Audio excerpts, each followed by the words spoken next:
Beneath the pristine gardens of Toronto's most affluent neighborhoods, a horror beyond imagination was taking root. While families gathered for barbecues on manicured lawns, while children played among carefully tended flower beds, human remains lay decomposing just feet below, planted like grotesque seeds by a predator who wore the mask of a gentle gardener. Bruce MacArthur wasn't just a killer. He was an architect of annihilation, a methodical harvester of human life who turned the very symbol of growth and beauty into a cemetery of unspeakable horrors. For 7 years, this silver-haired grandfather stalked Toronto's gay village, selecting his victims with the precision of a botanist choosing specimens, then erasing them from existence with a brutality that would shock even seasoned homicide detectives. This is the story of how a man who promised to make things beautiful instead created a landscape of nightmares, and how his victims, forgotten by society, became fertilizer for his twisted garden of death. Welcome to Crime Headquarters. I know many of you enjoy these stories to unwind and drift off to sleep, and tonight, you're in for something truly chilling and tragic. We'll be telling 5 different true crime stories in this video, each one more haunting than the last. So, get cozy, whether you're in bed or somewhere comfortable, and let go of the day. Before you let your mind drift off, take a moment to subscribe, like, share, and comment. We'd love to hear your thoughts. Also, feel free to tell us where you're watching from and what time it is in your corner of the world. Now, take a deep breath, relax, and get ready. This is the story of the landscaper of death.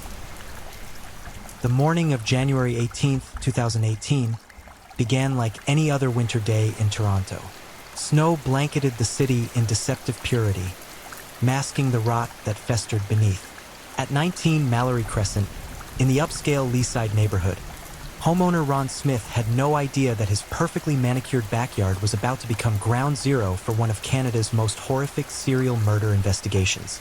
Detective Sergeant Hank Idsinga of the Toronto Police Service had seen enough evil in his 25-year career to know when something wasn't right. The missing persons reports kept piling up, men from Toronto's LGBTQ+ community vanishing without a trace, leaving behind worried friends, abandoned apartments, and a growing sense of dread that something predatory was stalking the village. But nothing could have prepared him for what was about to unfold. The investigation that would expose Bruce MacArthur as one of Canada's most prolific serial killers began not with brilliant detective work, but with a disturbing pattern that had been hiding in plain sight for years.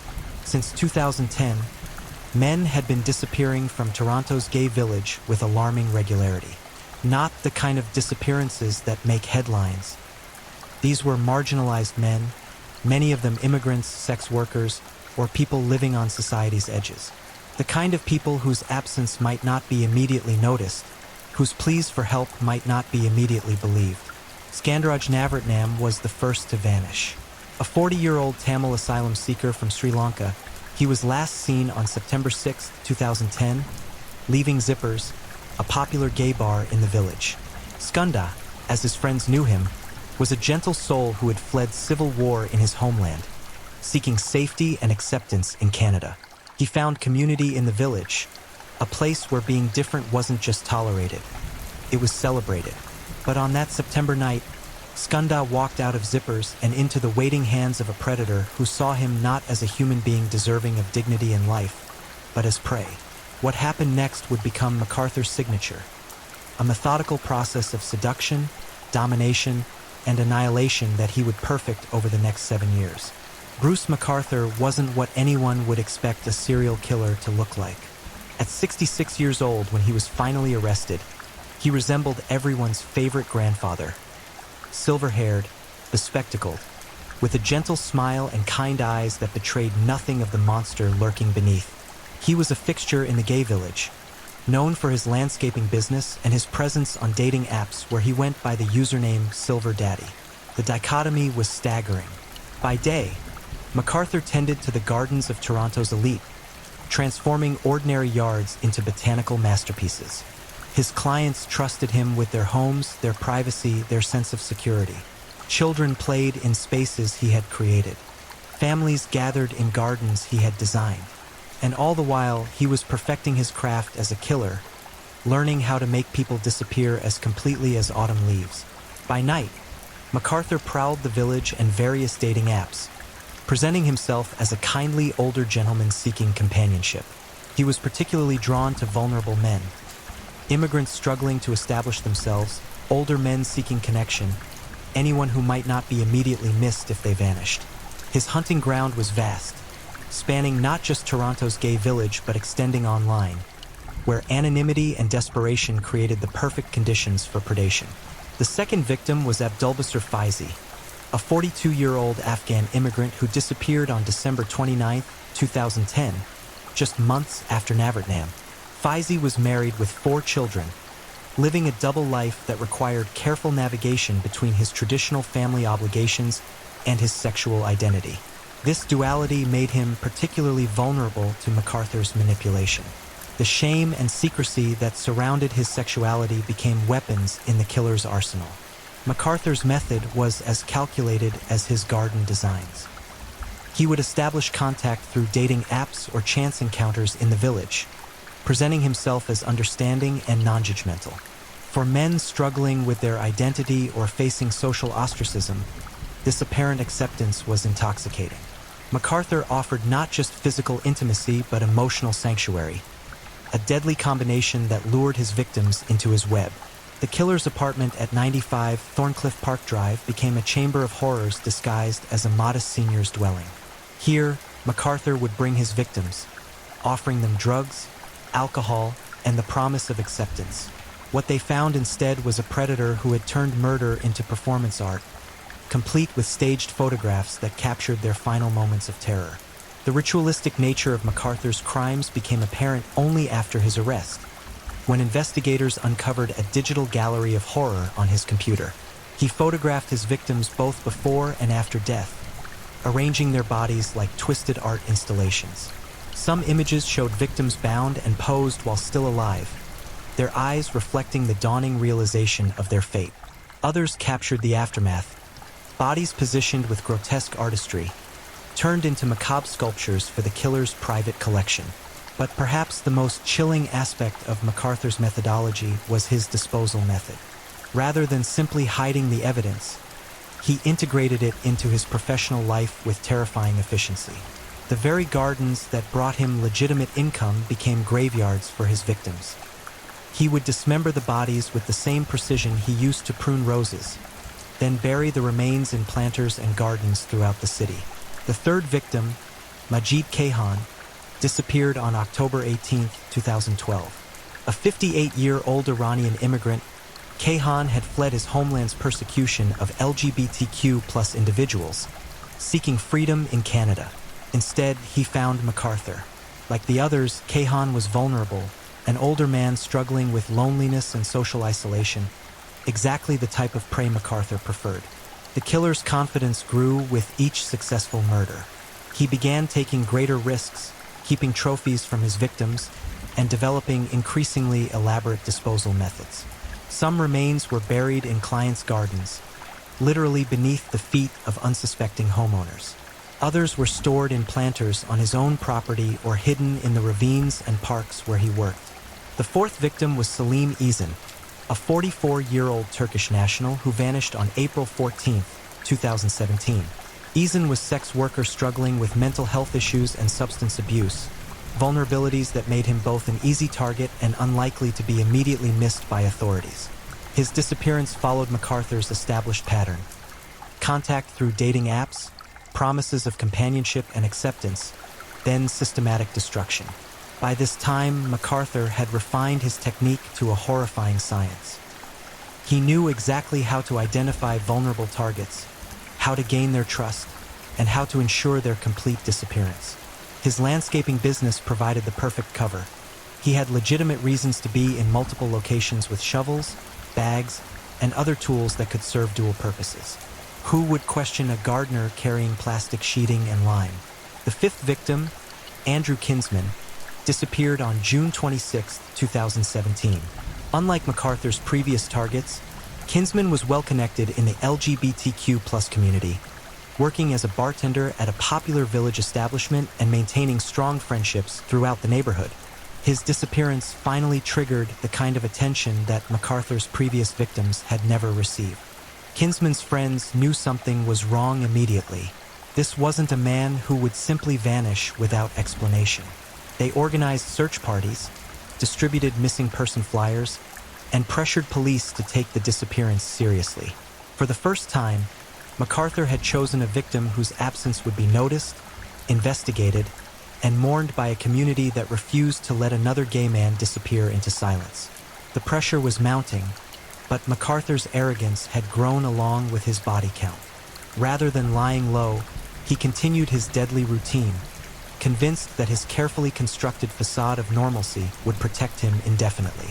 He attended community events, maintained his landscaping clients, and even participated in pride festivities, all while human remains decomposed in gardens across the city.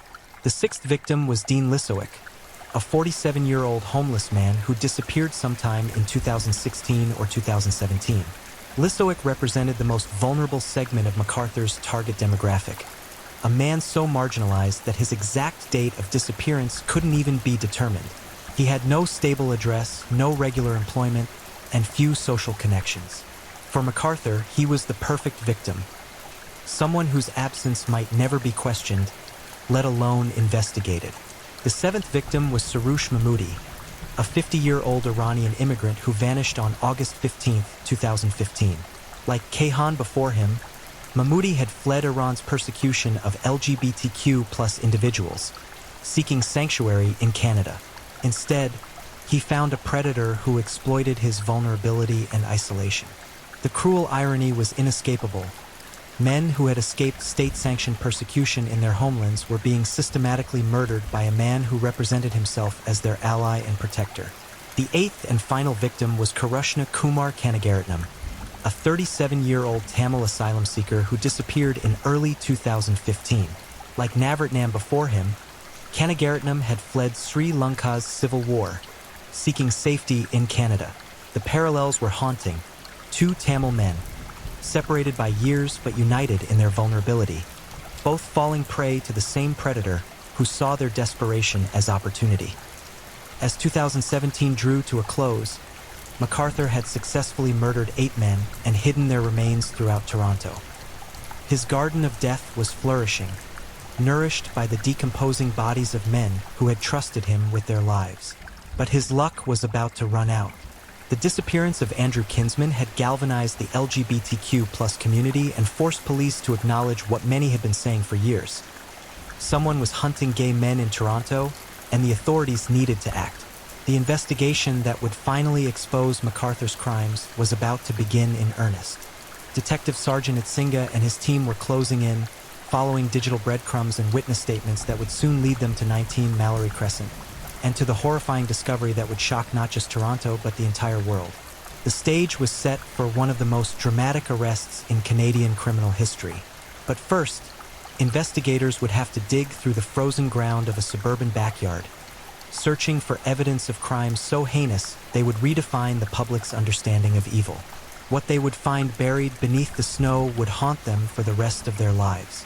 The fluorescent lights of police headquarters cast harsh shadows across Detective Sergeant Hank Itsinga's weathered face as he spread 8 missing person files across his desk. Each folder contained a photograph.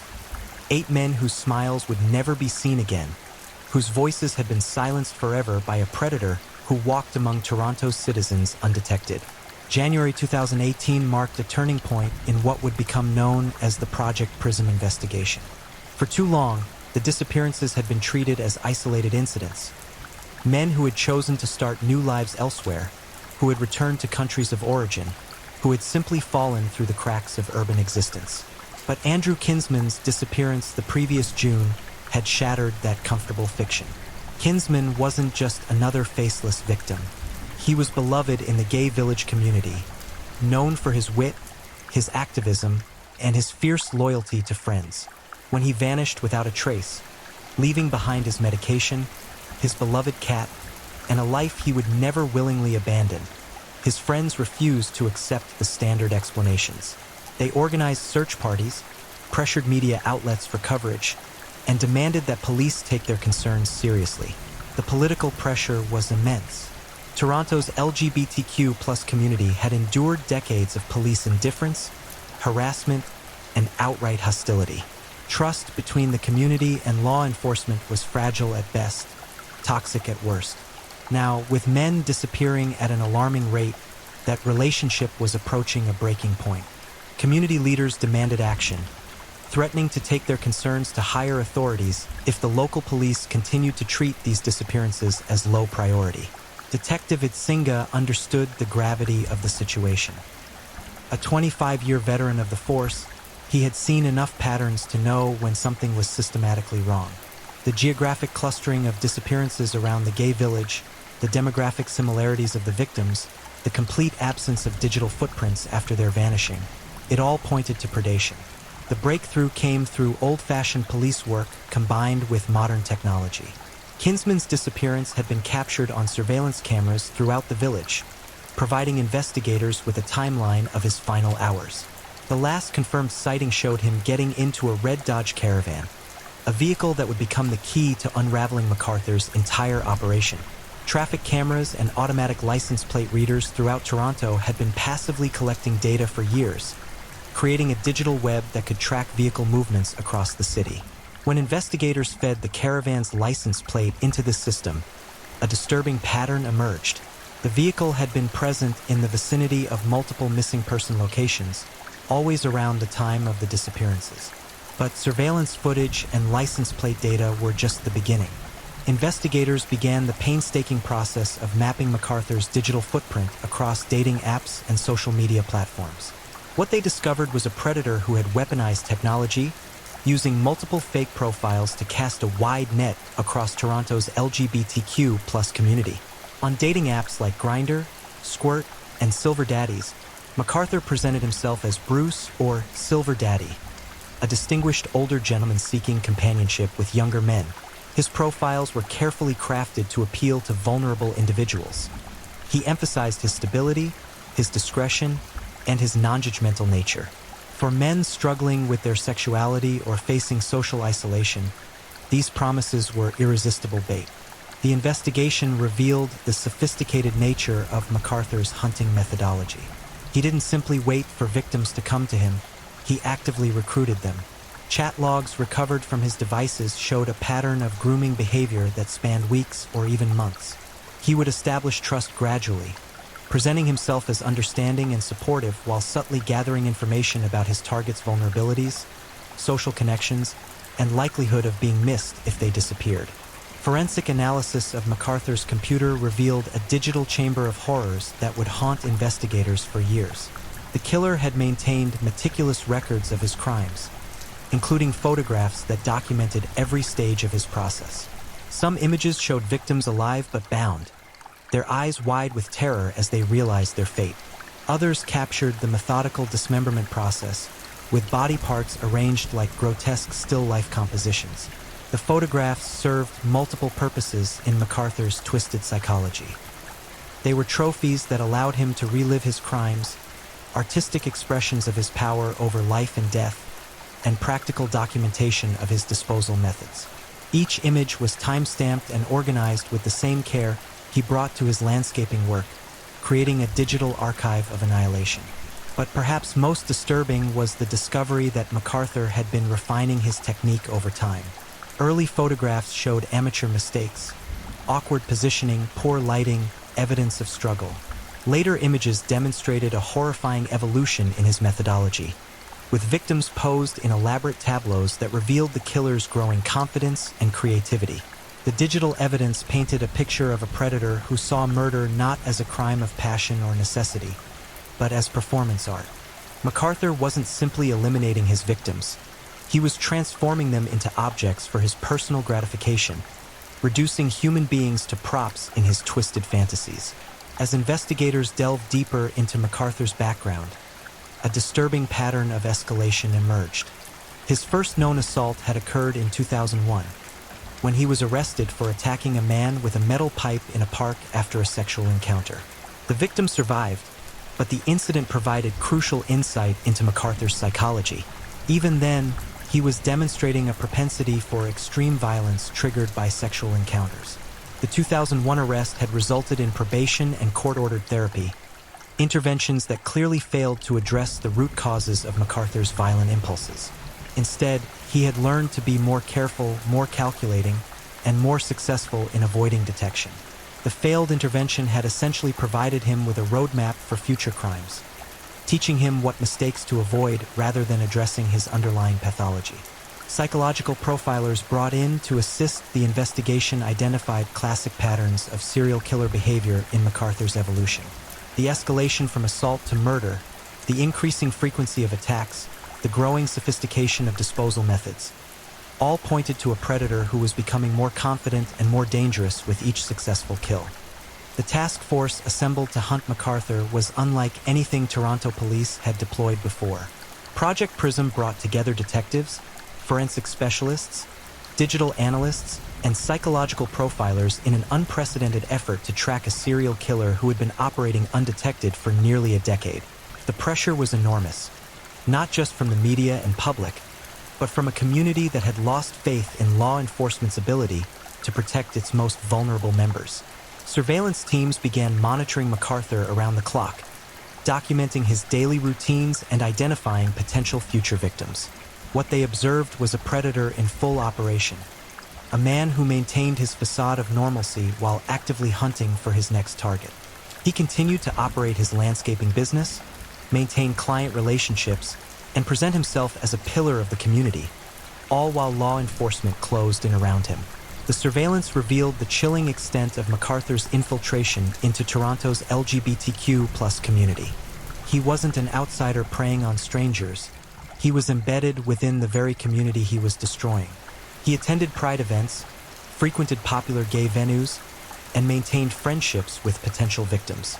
This inside access made him exponentially more dangerous and helped explain how he had managed to operate undetected for so long. Undercover officers were deployed to dating apps and gay venues, creating fake profiles designed to attract MacArthur's attention.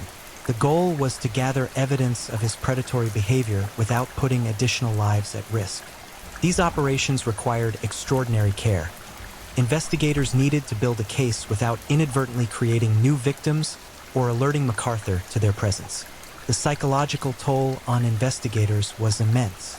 Detectives found themselves immersed in a world of predation and violence that challenged their fundamental understanding of human nature.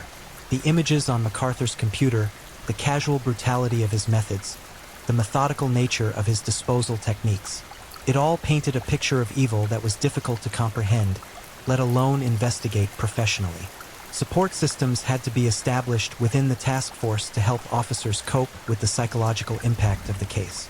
Counselors were brought in to provide regular debriefing sessions, and rotation schedules were implemented to prevent any single investigator from becoming too deeply immersed in the horror they were documenting. As December 2017 turned to January 2018, the investigation reached a critical juncture.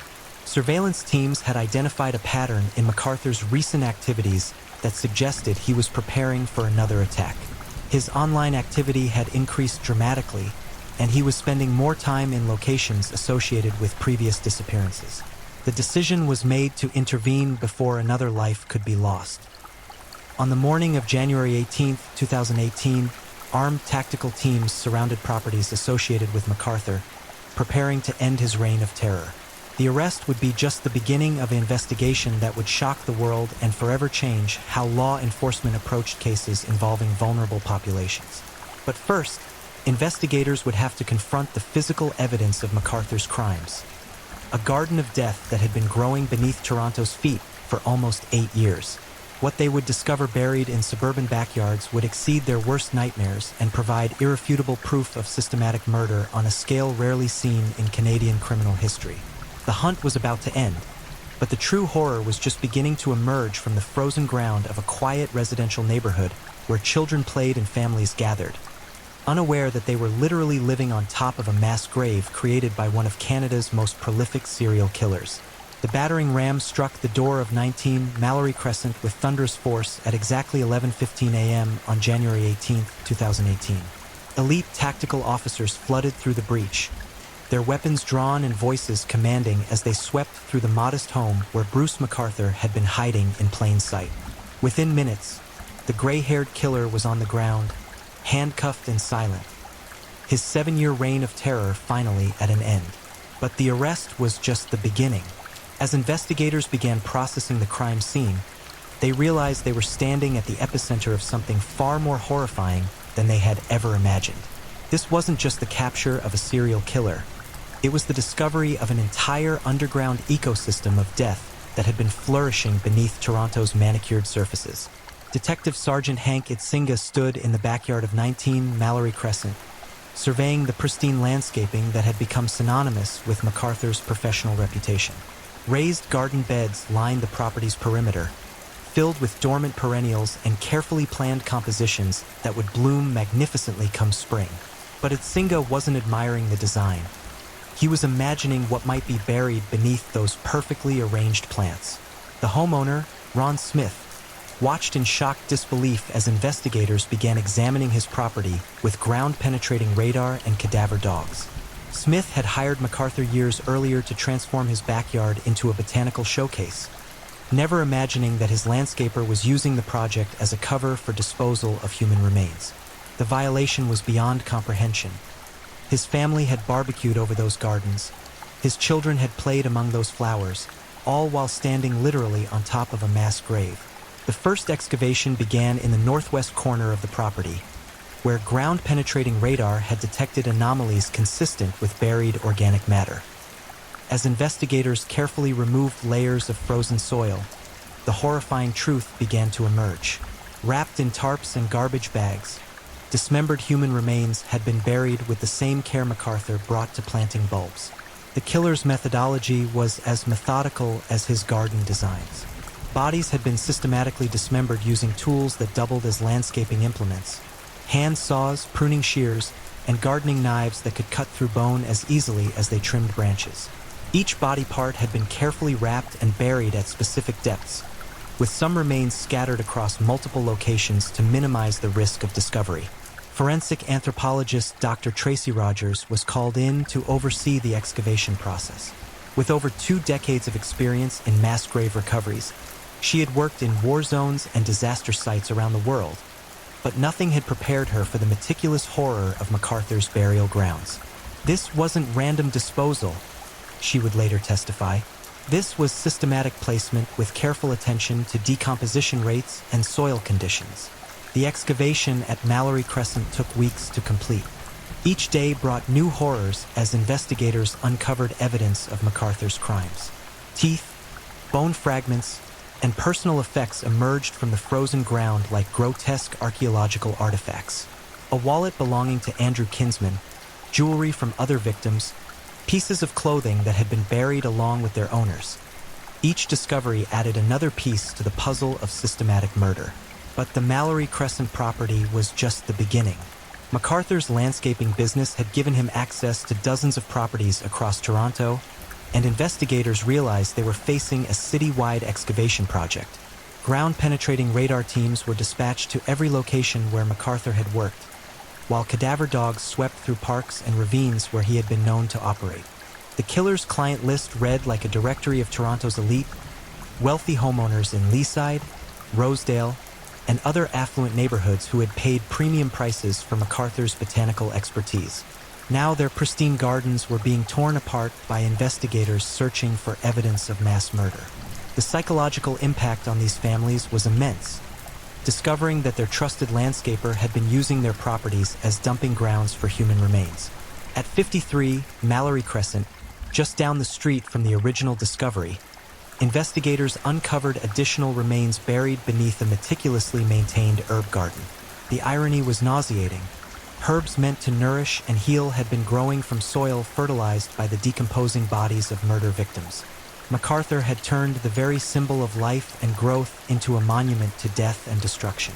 The excavation process revealed the evolution of MacArthur's disposal methods over time. Earlier burials showed signs of hasty concealment, shallow graves, and incomplete dismemberment that suggested inexperience and panic. Later discoveries demonstrated sophisticated planning and execution, with remains buried at precise depths and locations calculated to minimize detection while maximizing decomposition. Forensic investigators working the sites described the emotional toll of the excavations. These weren't just crime scenes. They were sacred ground where human beings had been reduced to garden fertilizer. The dignity and respect owed to murder victims became a constant focus as investigators worked to recover every fragment of human remains while preserving the evidence needed to ensure justice.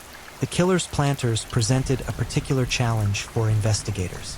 MacArthur had used large decorative containers throughout the city to dispose of body parts, creating mobile disposal units that could be moved as needed. Some planters were discovered on his own property, while others had been placed at client locations or abandoned in public spaces. Each container had to be carefully excavated and processed, revealing the horrifying extent of MacArthur's systematic approach to disposal. Computer analysis revealed that MacArthur had maintained detailed records of his burial locations, creating digital maps that tracked the placement of remains across Toronto. This wasn't random disposal. It was systematic organization that demonstrated the killer's confidence in his methods and his belief that the evidence would never be discovered. The maps would prove invaluable in guiding investigators to additional burial sites, but they also revealed the chilling extent of MacArthur's operation. The forensic pathology work was equally disturbing. Dr. Michael Pollinan, Ontario's chief forensic pathologist, led the team responsible for examining the recovered remains. The condition of the bodies made identification challenging. Years of decomposition, dismemberment, and exposure to the elements had reduced most victims to skeletal fragments and dental remains. But even in death, the victims told their stories. Tool marks on bones revealed the weapons used in their dismemberment. Trauma patterns provided evidence of the violence inflicted before death. Personal effects buried with the bodies offered clues to their identities and final moments. Each piece of evidence was meticulously cataloged and analyzed, building a comprehensive picture of systematic murder. The identification process became a race against time and decomposition.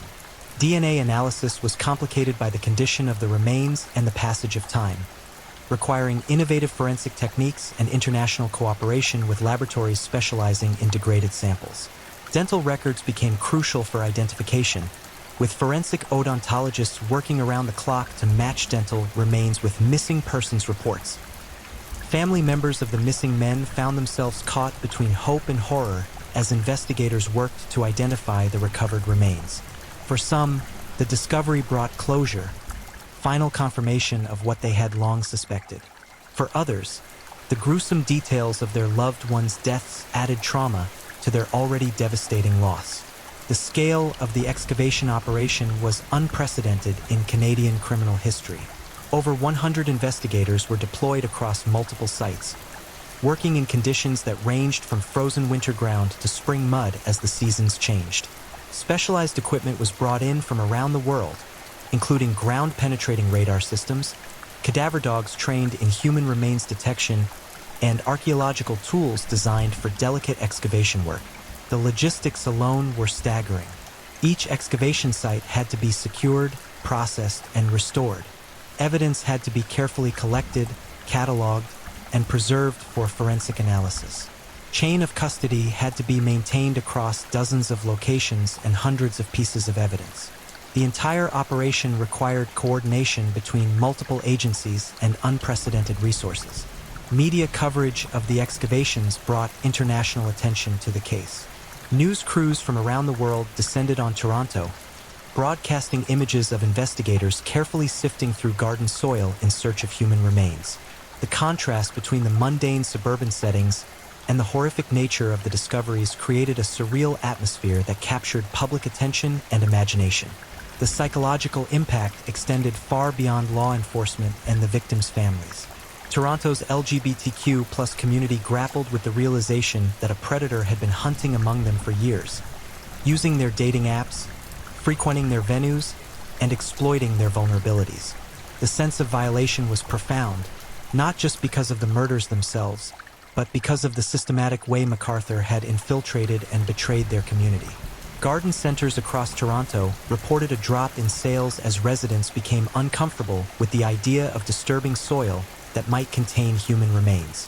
Property values in affected neighborhoods plummeted as homeowners struggled with the knowledge that their yards might have been used as dumping grounds. The psychological contamination spread far beyond the actual crime scenes, affecting entire communities and changing how people thought about the spaces where they lived and worked.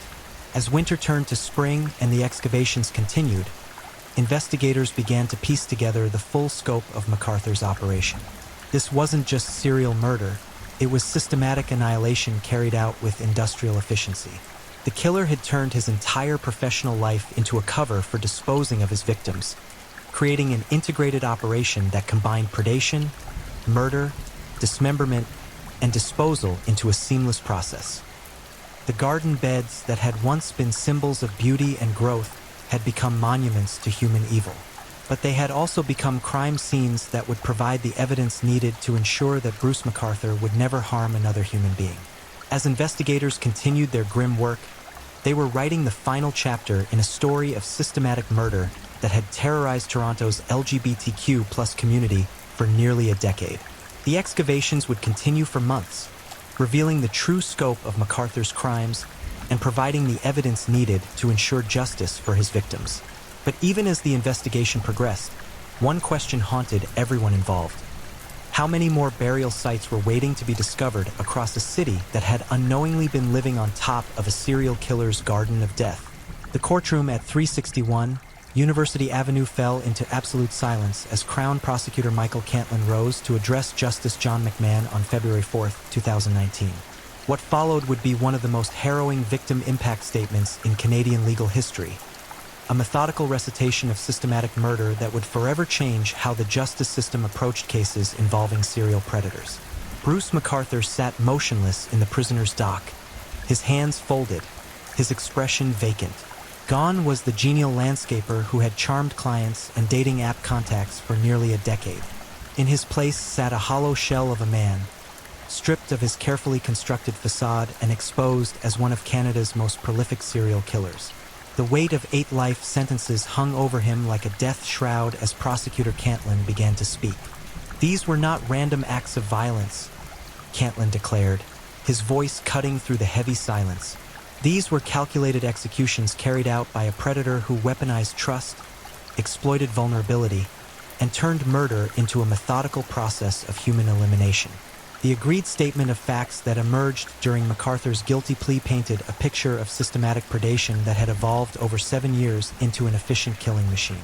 The killer had pleaded guilty to 8 counts of first-degree murder, finally acknowledging what investigators had painstakingly proven through months of excavation, forensic analysis, and digital investigation. Skandaraj Navratnam had been the first to die, vanishing from the gay village on September 6, 2010. The prosecution revealed that MacArthur had lured Navratnam to his apartment under the pretense of a romantic encounter, then murdered him using ligature strangulation, a method that would become his signature. The killer had photographed Navratnam's body in various poses, creating a grotesque portfolio that he would expand with each subsequent murder. The dismemberment process that followed Navratnam's murder established the pattern MacArthur would perfect over the following years. Using tools from his landscaping business, hand saws, pruning shears, and filleting knives, he systematically dismembered the body, wrapping individual parts in garbage bags and tarps before storing them for later disposal. The killer's background in landscaping provided him with both the tools and the knowledge needed to dispose of human remains efficiently. Abdulbasir Faizi's murder in December 2010 demonstrated MacArthur's growing confidence and sophistication. Court documents revealed that Faizi had been bound and tortured before his death, with the killer taking multiple photographs throughout the process. The images recovered from MacArthur's computer showed a man in the final moments of his life, his eyes reflecting the terror of someone who had realized that his trust had been catastrophically misplaced. The prosecution detailed how MacArthur had exploited Faizi's vulnerability as a married man struggling with his sexual identity. The killer had positioned himself as understanding and discreet, offering sanctuary from societal judgment while actually preparing to inflict the ultimate violation. Faizi's remains had been buried across multiple locations, with some parts interred in clients' gardens while others were stored in planters that MacArthur moved around the city like macabre chess pieces. By the time Majid Kayhan disappeared in October 2012, MacArthur had refined his methodology into a precise science. The prosecution revealed that Kayhan had been drugged before his murder, making him easier to control and photograph. The killer had developed an elaborate ritual around his murders, with each victim being posed in specific positions both before and after death. The court heard disturbing details about MacArthur's psychological motivation for his crimes. Forensic psychiatrists who had examined him described a complex pattern of sexual sadism, narcissistic grandiosity, and complete dehumanization of his victims. The killer didn't see his targets as human beings deserving of life and dignity. He viewed them as objects to be collected, used, and discarded according to his twisted desires. Salim Eazen's murder in April 2017 revealed the depths of MacArthur's depravity. Court documents described how the killer had specifically targeted Eazen because of his vulnerability as a sex worker struggling with mental health issues. MacArthur had posed as a client, luring Eazen to his apartment with promises of payment and companionship. Instead, Eazen found himself trapped in a nightmare that would end with his systematic destruction. The prosecution revealed that MacArthur had kept Eazen alive for several hours, photographing him in various states of distress before finally ending his life. The images recovered from the killer's computer showed a progression of terror, documenting Eazen's growing realization of his fate. These photographs weren't simply trophies, they were artistic expressions of absolute power, capturing the moment when one human being completely dominated another. Andrew Kinsman's murder on June 26, 2017, marked a turning point in MacArthur's criminal career. Unlike his previous victims, Kinsman was well connected in Toronto's LGBTQ+ community and would be immediately missed. The prosecution detailed how MacArthur had become increasingly reckless, driven by an insatiable need to kill that overrode his previously careful approach to victim selection. The court heard that Kinsman had fought desperately for his life, leaving defensive wounds that told the story of his final moments. MacArthur had been forced to use more violence than usual, a deviation from his preferred method of drugging victims into compliance. The killer's photographs of Kinsman showed the aftermath of this struggle. A man who had died fighting, even as his killer arranged his body into grotesque artistic poses. Dean Lissowick's murder sometime in 2016 or 2017 demonstrated MacArthur's targeting of society's most vulnerable members. As a homeless man with few social connections, Lissowick represented the perfect victim for a predator who had learned to select targets unlikely to be missed. The prosecution revealed that MacArthur had spent months stalking Lissowick, studying his routines and identifying the perfect moment to strike. The killer had lured Lissowick to his apartment with promises of shelter and companionship, exploiting the desperate vulnerability of someone living on the streets. Court documents described how MacArthur had photographed Lissowick both alive and dead, adding his images to the growing digital gallery of horror that investigators would later discover. Soroush Mahmoudi's murder in August 2015 highlighted the cruel irony of MacArthur's targeting preferences. Like several other victims, Mahmoudi had fled Iran's persecution of LGBTQ+ individuals, seeking safety and acceptance in Canada. Instead, he had encountered a predator who exploited his status as an immigrant and his isolation from mainstream Canadian society. The prosecution detailed how MacArthur had positioned himself as a protector and guide for newcomers to Toronto's gay community. He offered assistance with practical matters like finding housing and employment while simultaneously evaluating potential victims. Mahmoudi's trust in this apparent benefactor had sealed his fate, leading him directly into the hands of a killer who saw his vulnerability as opportunity. Karushna Kumar Kanagaratnam's murder in early 2015 completed MacArthur's horrific collection. Like Navaratnam before him, Kanagaratnam was a Tamil refugee who had fled Sri Lankan civil war seeking sanctuary in Canada. The prosecution revealed the devastating pattern: two men from the same ethnic background, both asylum seekers, both murdered by a predator who specifically targeted their vulnerabilities. The court heard how MacArthur had developed specific techniques for approaching different victim demographics. For immigrants, he emphasized his understanding of their struggles and his connections within Canadian society. For older men, he presented himself as a peer seeking genuine companionship. For sex workers and marginalized individuals, he offered money, drugs, and temporary sanctuary from life on the streets. But perhaps the most chilling revelation was the systematic nature of MacArthur's disposal operation. The prosecution detailed how the killer had integrated murder into his professional landscaping business, creating an efficient system for eliminating evidence while maintaining his legitimate income. Clients' gardens became dumping grounds, planters became mobile disposal units, and landscaping tools served double duty as instruments of dismemberment. The forensic evidence presented to the court painted a picture of methodical horror. Dr. Michael Pollinen's testimony described the painstaking process of identifying victims from fragmentary remains, often working with nothing more than teeth and bone fragments that had survived years of decomposition. Each identification was a victory for justice and closure for families, but also a reminder of the systematic way MacArthur had attempted to erase his victims from existence. The digital evidence was equally damning. MacArthur's computer contained over 1,500 photographs documenting his crimes, organized into folders labeled with victim names and dates.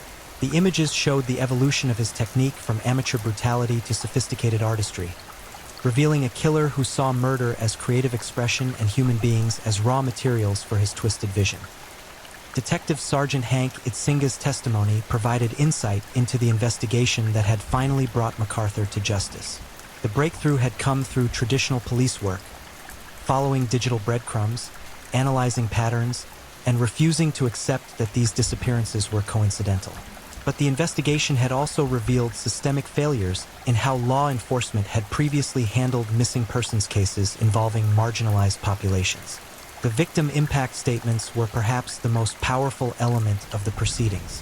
Family members, friends, and community advocates spoke about the devastating impact of MacArthur's crimes, not just on the immediate victims, but on entire communities that had been terrorized by his actions.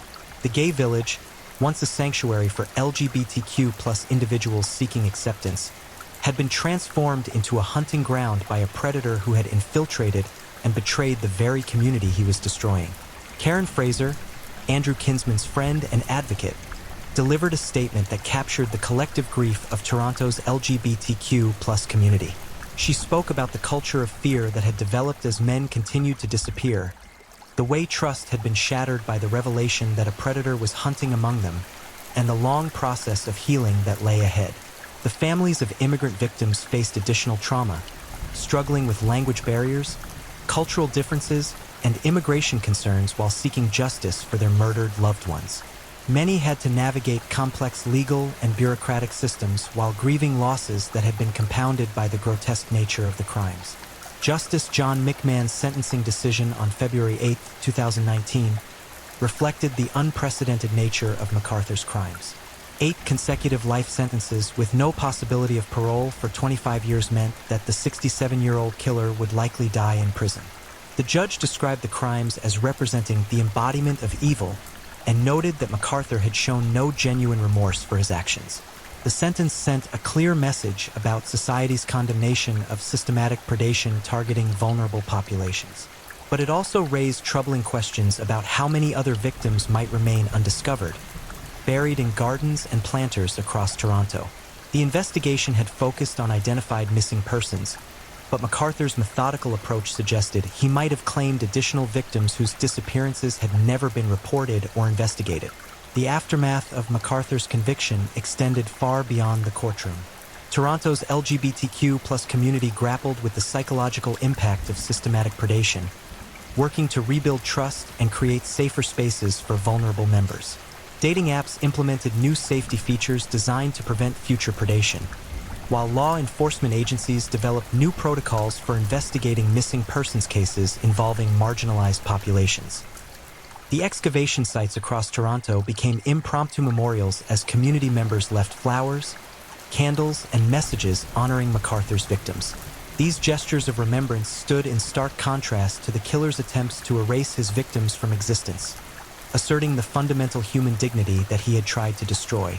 Property owners whose gardens had been used as dumping grounds faced their own trauma, dealing with the knowledge that their trusted landscaper had violated their homes in the most horrific way possible. Some chose to completely redesign their outdoor spaces, unable to tolerate reminders of MacArthur's crimes. Others maintained their gardens as living memorials, transforming spaces of death into celebrations of life and growth.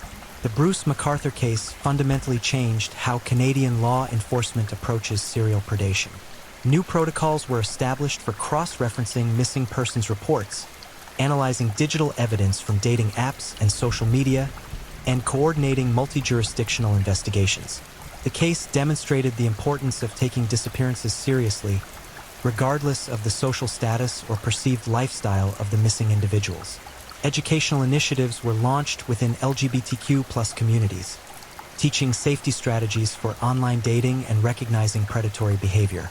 But these efforts also acknowledged a harsh reality, that marginalized populations would always face elevated risks from predators who specifically targeted their vulnerabilities. As Bruce MacArthur began his life sentences at Millhaven Institution, Toronto began the long process of healing from one of Canada's most horrific serial murder cases. The landscaper of death had finally been stopped, his garden of horror exposed to sunlight and justice. But the scars he had left on his victims' families, his surviving community, and the city itself would take generations to heal. The empty spaces at pride parades, the missing faces at community gatherings, the silence where laughter once echoed, these were MacArthur's true legacy. 8 men had trusted him with their lives, seeking companionship, acceptance, and human connection. Instead, they had found a predator who saw their humanity as weakness to be exploited and their lives as objects to be collected and discarded. In the end, Bruce MacArthur's story was not just about one man's descent into evil, but about society's obligation to protect its most vulnerable members. The victims whose names were spoken in that Toronto courtroom, Skandaraj Navratnam, Abdulbasir Faizi, Majid Kayhan, Salim Eason, Andrew Kinsman, Dean Lissowick, Sarush Mahmoodi, and Karushna Kumar Kanagaratnam, would be remembered not as statistics in a criminal case, but as human beings whose lives had meaning, whose deaths demanded justice, and whose memory would endure long after their killer had been forgotten. The gardens of Toronto bloomed again that spring, but they bloomed differently. With the knowledge of what had been buried beneath their beauty, with the memory of lives cut short by systematic evil, and with the hope that justice, however delayed, had finally taken root in soil that had been watered with too much blood and too many tears. If you're new here, welcome to the channel, where we dive into true crime stories with calmness and respect. A special shout out to my amazing subscribers who've been with me from the start. Thank you for your incredible support. If you're still with me, drop a comment. Let me know where you're tuning in from and what time it is in your part of the world. Or just say hello so I know you're still here. And if you haven't already, make sure to like this video and hit subscribe so you won't miss any of our upcoming true crime stories perfect for winding down. Now, let's move on to our second story. Story 2, A Mother's Unthinkable Crimes. Beneath the deceptive tranquility of 19th century Norway, where snow-capped mountains pierce the heavens and crystalline waters mirror innocent skies, lurked a darkness so profound it would forever stain the nation's conscience. A woman whose very existence challenged the sacred bond between mother and child. A servant who walked among respectable families, trusted with their most precious possessions, while harboring secrets that would make the devil himself recoil in horror. Her name was Anne Catherine Andersdatter, and between 1853 and 1861, she committed acts so monstrous, so incomprehensible, that they would echo through Norwegian history like a death knell. 3 innocent lives, 3 helpless souls, 3 children who should have found protection in her arms, only to meet their doom in the murky depths of ditches and wells. This is the story of the last woman to face the executioner's blade in Norway. A tale of unthinkable betrayal, calculated cruelty, and the terrifying reality that sometimes the greatest monsters were the most familiar faces. Prepare yourself for a journey into the darkest corners of the human soul, where maternal instinct becomes murderous intent, and where the line between protector and predator dissolves into blood-chilled water. The year 1853 dawned with bitter winds that swept across the Norwegian countryside like harbingers of doom, carrying with them whispers of change and the acrid scent of secrets buried too deep. Within the frost-kissed valleys where honest folk toiled to carve out their meager existence, evil was taking root, silent, patient, and utterly devastating in its calculated precision. Anne Catherine Andersdatter moved through the world like a wraith disguised as salvation. To the families who employed her, she appeared as nothing more than another desperate soul seeking honest work. a maid whose calloused hands and weathered face spoke of hardship endured and survival earned through sheer determination. Her employers saw competence where they should have glimpsed cunning, reliability where they should have detected ruthless opportunism. But beneath her unremarkable exterior, behind eyes that reflected the cold depths of Norwegian fjords, something unspeakable stirred. Something that would transform this seemingly ordinary woman into a predator of the most heinous caliber. One who hunted not for wealth or passion, but for reasons that remain shrouded in psychological darkness even today. The social fabric of mid-19th century Norway created the perfect hunting ground for someone like Ane Catherine. Domestic servants occupied a liminal space in society, trusted enough to enter intimate family circles, yet invisible enough to move unnoticed through the shadows of respectability. They witnessed private moments, learned family secrets, and gained access to the most vulnerable members of households, the children. As winter's grip tightened around the isolated farmsteads and village cottages, Ane Catherine found herself employed in a household where innocence and trust would soon become her victims' greatest vulnerabilities. The family, like so many others of their station, relied heavily on domestic help to manage the countless tasks that sustained their rural existence. They needed someone capable, someone they could trust with their most precious responsibilities. They chose wrong. The first signs of her true nature were imperceptible, tiny fractures in the facade of competence she maintained so carefully. A moment too long spent staring at a sleeping child. A subtle shift in her expression when left alone with the youngest members of the household. These were not the behaviors of a caring servant, but the calculated observations of a predator studying her prey. What drove Ane Catherine to her unspeakable acts remains one of the most chilling aspects of her story. Unlike crimes of passion or desperation, her actions bore the hallmarks of methodical planning and cold-blooded execution. Each decision, each moment of preparation, each final act of violence was carried out with a deliberation that makes her crimes all the more horrifying. The children who would become her victims were born into a world where their safety should have been guaranteed by the very presence of adults tasked with their care.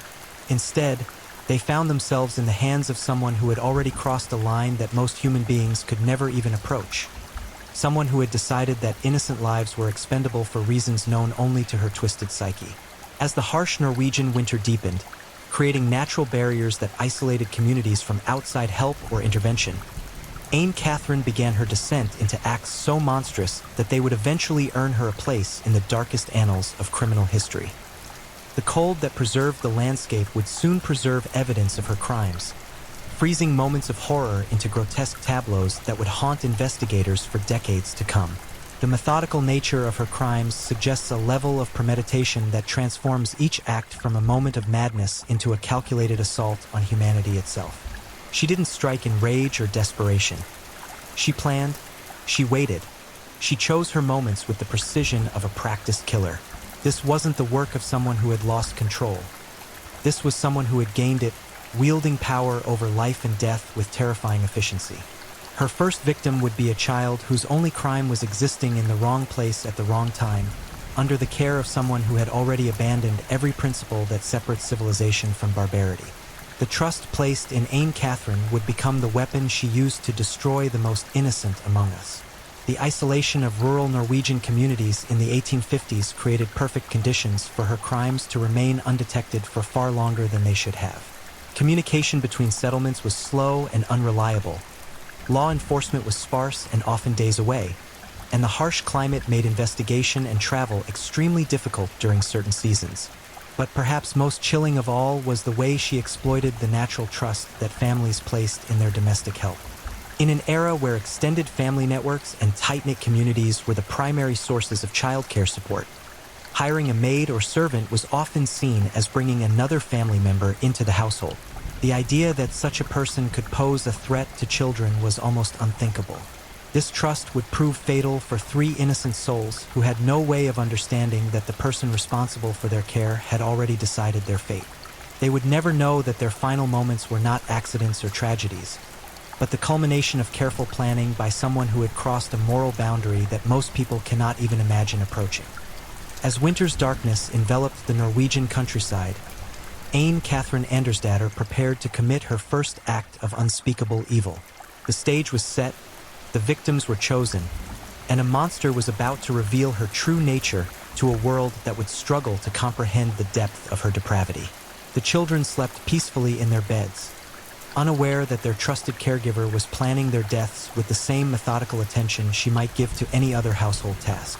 Tomorrow would bring horror beyond imagination, and Anne Catherine would take her first step toward becoming the most reviled woman in Norwegian history.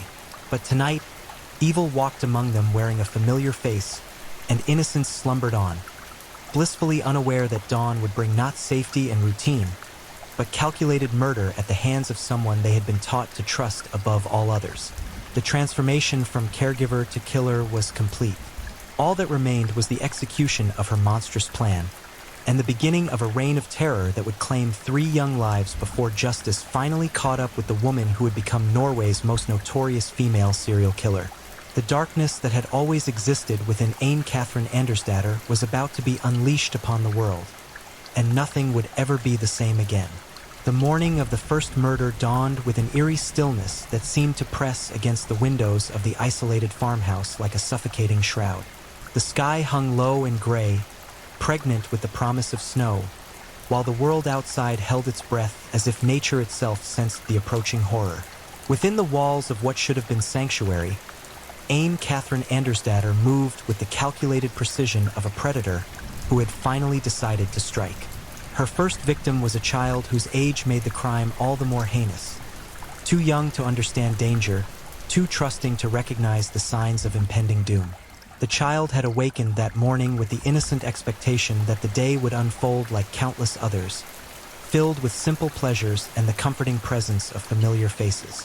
Instead, this would be their final sunrise, their last moments of peace before encountering evil in its most incomprehensible form. Anne Catherine had spent weeks studying the household routines, learning when the family members would be absent, when opportunities would present themselves, when she could act without witnesses or interference. Her planning was meticulous, her preparation thorough. This was not a crime of impulse or passion. This was premeditated murder carried out with chilling deliberation. The method she chose reveals the calculated nature of her cruelty. Drowning requires sustained effort, prolonged contact with the victim, and the ability to overcome natural human instincts that would normally prevent such acts. It is intimate violence, requiring the killer to witness every moment of their victim's struggle, every desperate attempt to breathe, every flicker of terror in their eyes as life ebbs away. When the moment came, Anne Catherine approached her victim with the same casual demeanor she might display while performing any other household task. Perhaps she spoke soothingly, maintaining the facade of care even as she led the child toward their death. Perhaps she offered comfort or distraction, using kindness as a weapon to ensure compliance and prevent escape. The location she chose for this first murder was as calculated as everything else about her crimes. A ditch filled with murky water that would conceal evidence and complicate any potential investigation. The isolated spot guaranteed privacy for her monstrous act while providing a natural explanation for what authorities might initially dismiss as a tragic accident. But there was nothing accidental about what happened next. With deliberate, methodical movements, Anne Catherine forced the child's head beneath the surface of the cold, dark water. The struggle that followed was brief but desperate. Small hands clawing at the air, tiny lungs burning for oxygen that would never come, a young heart racing with terror before finally falling still forever. The killer's face remained impassive throughout the ordeal. No flicker of remorse, no moment of hesitation, no sign of the maternal instinct that should have made such an act physically impossible.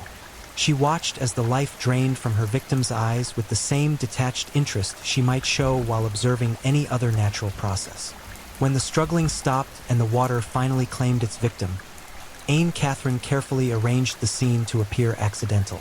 She positioned the small body to suggest a tragic mishap, perhaps a child who had wandered too close to dangerous water while playing unsupervised. The deception was as carefully crafted as the murder itself, designed to deflect suspicion and buy her time for future crimes. The aftermath of the first murder revealed the true depths of Anne Catherine's psychological pathology. Rather than being overwhelmed by guilt or horror at what she had done, she returned to the household and resumed her duties with practiced normalcy. She expressed appropriate shock and grief when the body was discovered, comforted other family members with convincing displays of sorrow, and participated in funeral arrangements with the demeanor of someone genuinely devastated by the tragic loss. This ability to compartmentalize, to separate her public persona from her private actions, would prove crucial to her continued success as a killer. She had learned that she could commit the most heinous acts imaginable and still function normally in society, trusted and respected by those around her. This realization would embolden her for future crimes, each one building upon the confidence gained from previous successes. The investigation into the first death was cursory and ultimately inconclusive. In an era before modern forensic techniques, authorities relied heavily on witness testimony and physical evidence that was often contaminated or destroyed by weather and time. The remote location of the crime scene, combined with Anne Catherine's careful staging, created reasonable doubt about whether foul play was involved at all. Local officials, already overwhelmed with more pressing concerns and lacking the resources for thorough investigations, were inclined to accept the most obvious explanation: a tragic accident that claimed the life of an innocent child. The possibility that a trusted household servant could be capable of such calculated evil simply didn't occur to investigators who operated under the assumption that most people shared basic moral boundaries. This investigative failure would have catastrophic consequences, allowing Anne Catherine to continue living and working in close proximity to other potential victims. The family that employed her, already devastated by their loss, now relied on her even more heavily for emotional support and practical assistance during their grieving process. They turned to their trusted servant for comfort, never suspecting that she was the architect of their anguish. The psychological impact of her first successful murder was profound, but not in ways that might lead to cessation of her criminal behavior. Instead of being traumatized by what she had done, Anne Catherine found herself exhilarated by the power she had wielded over life and death. She had crossed the ultimate moral boundary and discovered that the consequences were manageable, the guilt negligible, and the opportunities for repetition seemingly endless. This intoxication with power, combined with what appears to have been a complete absence of empathy or conscience, created ideal conditions for serial killing. Each successful murder would reinforce her sense of invulnerability while simultaneously increasing her appetite for violence. She had discovered that she could kill children and get away with it, and this knowledge transformed her from someone who had committed a single horrific act into someone actively seeking new opportunities to kill. The weeks following the first murder saw subtle changes in Anne Catherine's behavior that should have served as warning signs to observant family members or community members. She seemed more confident, more assertive in her interactions with others. There was a new quality to her attention when observing children, a calculating assessment that went beyond normal adult supervision or care. But grief has a way of blinding people to subtle behavioral changes, and the family she served was too consumed with their loss to notice that their trusted servant was already planning her next act of violence. They saw her increased attentiveness to remaining children as dedication to preventing future tragedies, when in reality she was identifying potential victims and studying their routines for signs of vulnerability. The success of her first murder had also taught Anne Catherine valuable lessons about timing, location, and method. She now understood which circumstances provided the best cover for her crimes and which approaches were most likely to avoid detection. This knowledge would make her subsequent murders even more calculated and difficult to solve. As winter deepened and opportunities for surveillance by neighbors or casual observers decreased, Anne Catherine began planning her second kill. She had tasted blood and found it intoxicating. The psychological barriers that prevent normal people from harming children had been permanently destroyed, replaced by a predatory instinct that viewed young lives as expendable resources to be consumed at will. The transformation was complete. Anne Catherine Andersdatter had evolved from a desperate servant seeking employment into one of history's most cold-blooded child killers, and her appetite for violence was only beginning to reveal itself to a world that remained blissfully unaware of the monster moving among them. The psychological metamorphosis that followed Anne Catherine's first successful kill was as terrifying as it was complete. Where once there might have been hesitation or doubt, now existed only cold calculation and predatory anticipation. She had discovered that she possessed not only the capacity for ultimate evil, but also the cunning to evade justice. And this revelation unleashed something monstrous that had perhaps always lurked beneath her carefully constructed facade of domesticity. Time became her ally as months passed between her first murder and the opportunity for her second. This interval allowed the initial investigation to fade from active attention, permitted the grieving family to begin their slow healing process, and most importantly, gave Anne Catherine the chance to study her environment with renewed purpose. Every interaction with children became a reconnaissance mission, every household routine a potential weakness to exploit, every moment of adult inattention a window of murderous opportunity. Her second victim emerged from this patient stalking. Another innocent soul whose only misfortune was existing within reach of a killer who had perfected her methods through careful observation and meticulous planning. This child, like the first, represented everything pure and defenseless in the world, making Anne Catherine's decision to target them all the more horrifying in its calculated cruelty. The approach she employed for her second murder revealed how much she had learned from her initial success. Gone was any trace of uncertainty or improvisation. In its place stood a methodical predator who had refined her technique through careful analysis of what worked and what didn't. She had become a student of murder, and her curriculum was written in the blood of innocence.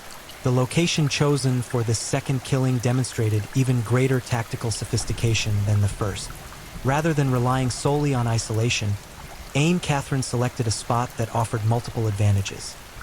Easy access for bringing her victim to the site, sufficient privacy to complete her work without interruption, and natural features that would help disguise the crime as an accident. The well she chose became both murder weapon and grave, its depths concealing evidence while its mundane purpose deflected suspicion. The actual murder unfolded with horrifying efficiency. Anne Catherine had learned to exploit the trust that children naturally placed in adult caregivers, using their innocent compliance as a weapon against them. She guided her victim to the killing ground with the same gentle authority she might use for any normal activity, maintaining the pretense of safety right up until the moment she revealed her true intentions.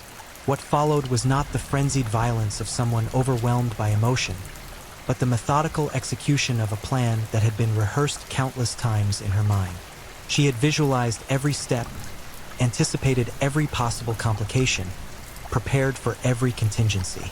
When she forced the child's head beneath the surface of the well water, it was with the practiced efficiency of someone who had already killed before and would kill again. The victim's struggle was brief but desperate, small hands grasping uselessly at stone walls slick with moisture and age. The killer's grip was inexorable, her purpose unwavering. She held her victim beneath the water until the thrashing stopped, until the bubbles ceased rising to the surface, until she was certain that another innocent life had been extinguished to satisfy her incomprehensible hunger for violence.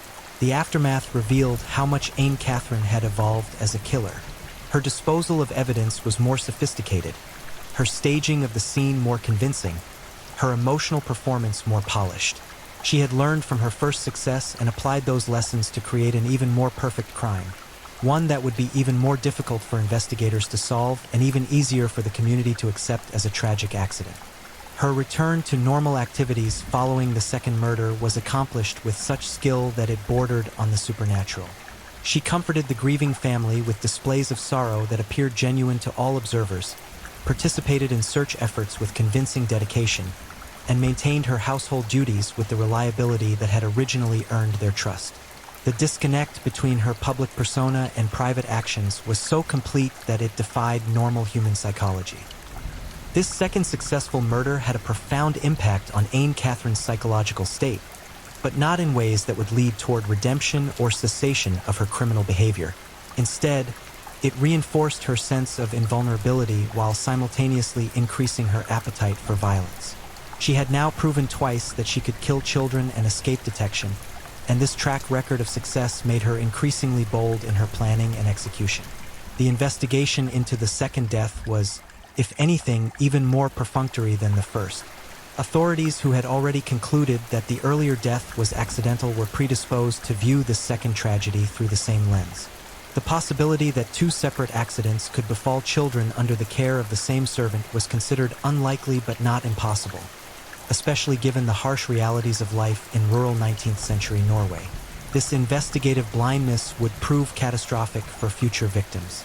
By failing to recognize the pattern that was emerging, law enforcement officials inadvertently provided Anne Catherine with the cover she needed to continue her killing spree. Each undetected murder made the next one easier to dismiss, creating a cycle of violence that would only be broken when the body count became too high to ignore. The time between her second and third murders saw Anne Catherine operating at peak efficiency as a predator. She had learned to read households like a scholar reads books, identifying vulnerabilities and opportunities with supernatural skill. Her ability to blend into domestic settings while simultaneously planning acts of ultimate violence represented a level of psychological compartmentalization that few serial killers ever achieve. Her third victim was chosen with the same cold calculation that had characterized her previous selections, but this time she added new elements to her methodology that made the crime even more heinous. The child was younger than her previous victims, more helpless, more dependent on adult protection. The very qualities that should have made this potential victim off-limits to any person with functioning moral boundaries were precisely what attracted Anne Catherine's predatory attention. The build-up to the third murder was longer and more elaborate than the previous crimes, suggesting that Anne Catherine was deriving increasing pleasure not just from the act of killing, but from the entire process of planning and preparation. She spent weeks studying her intended victim's routine, identifying the perfect moment and location for the attack, and preparing her alibis and cover stories for the inevitable investigation. When the moment finally came, Anne Catherine struck with the confidence of someone who had perfected their craft through repeated practice. The method was similar to her previous crimes, drowning in a natural water source, but the execution was even more ruthless and efficient.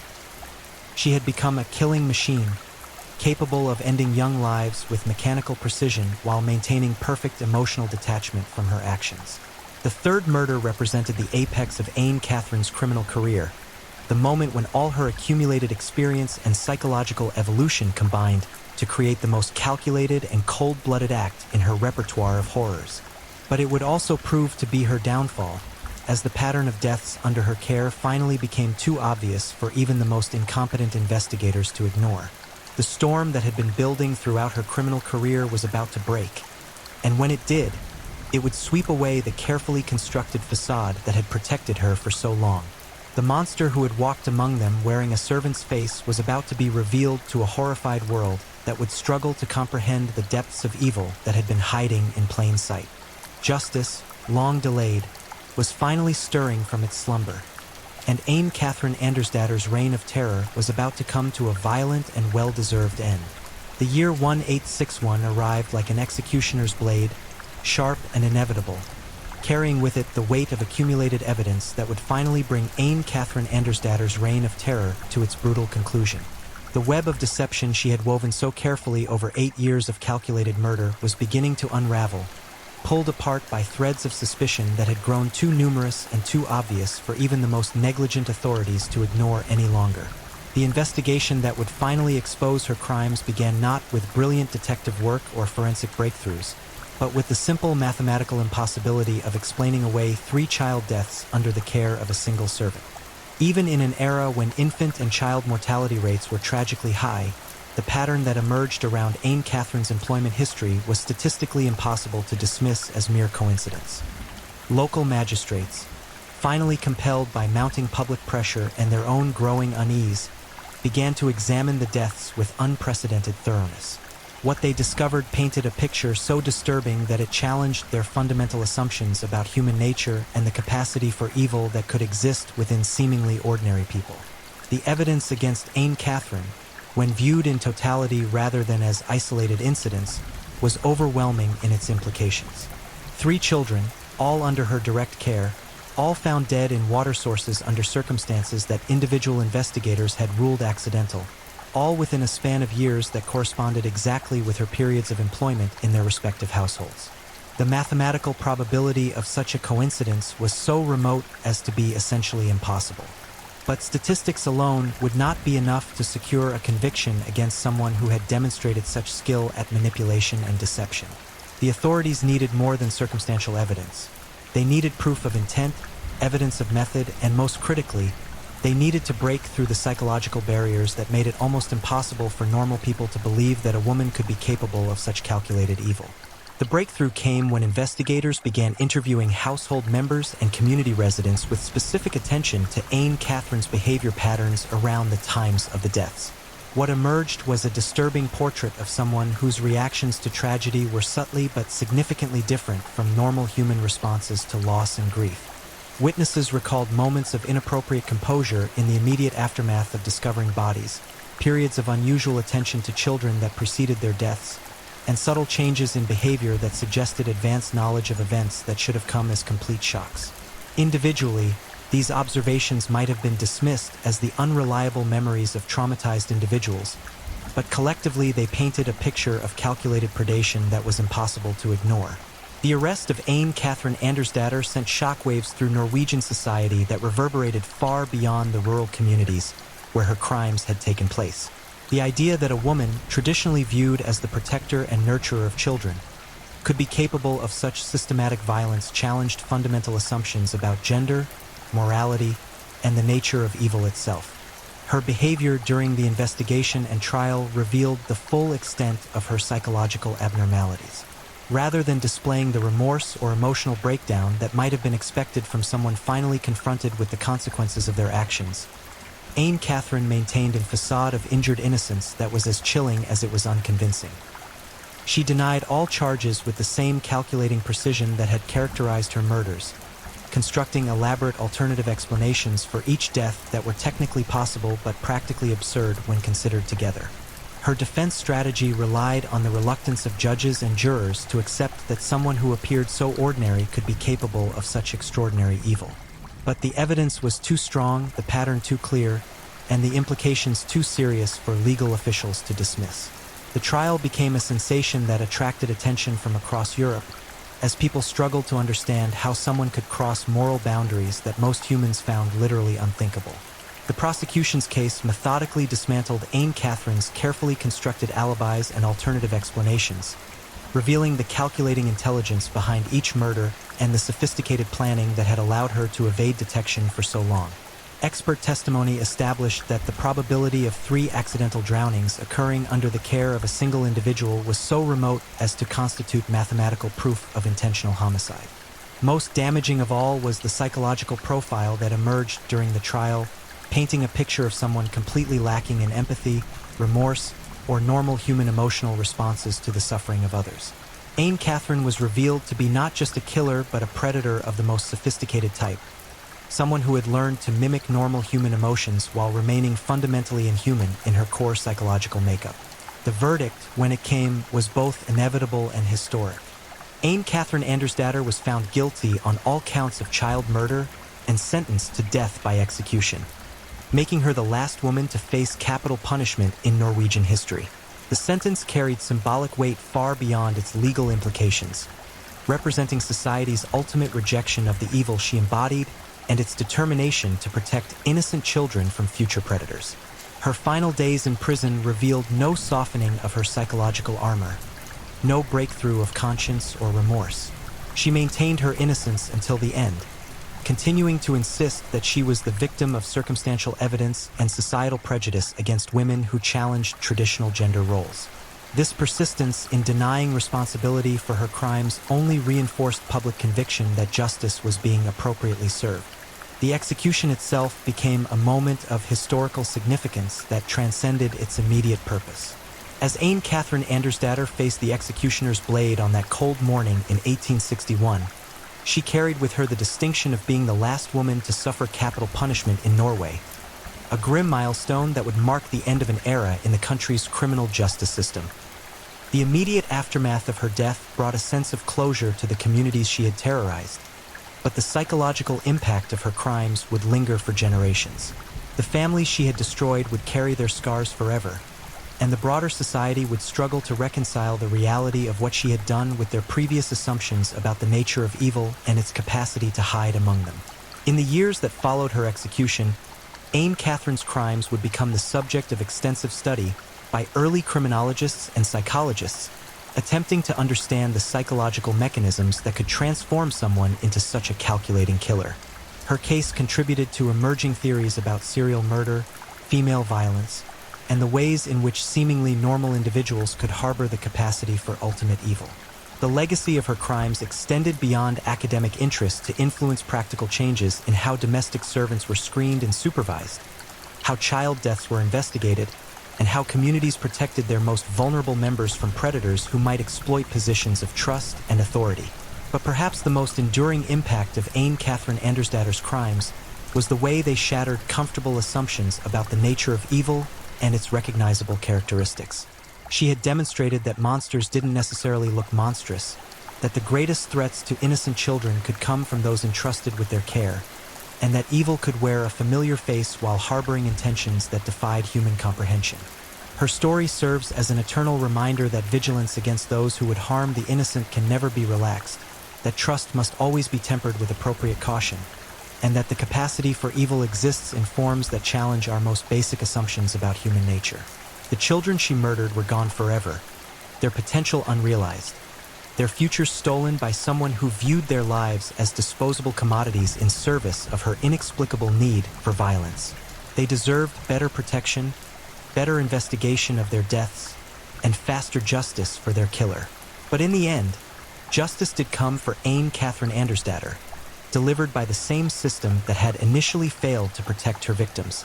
Her execution marked not just the end of a life dedicated to evil, but the closing of a dark chapter in Norwegian history and the beginning of more enlightened approaches to protecting society's most vulnerable members from those who would prey upon them. The blade that ended her life also ended the era of capital punishment for women in Norway, making her both first and last, the first woman to commit such systematic violence against children in Norwegian criminal history, and the last to pay the ultimate price for such crimes. In death, as in life, Anne Catherine Andersdatter remained a study in contradictions, a monster who had masqueraded as a servant, a killer who had posed as a protector, and a woman whose crimes would forever change how her society understood the true nature of evil. If you're enjoying these stories, don't forget to leave a comment. I'd love to hear where you're tuning in from and what time it is in your part of the world. And if you haven't already, be sure to like this video and subscribe so you don't miss the next true crime story to help you drift off to sleep. Now, let's move on to our third story. Story 3, The Water's Edge, the Sanjay Sharma Chronicles.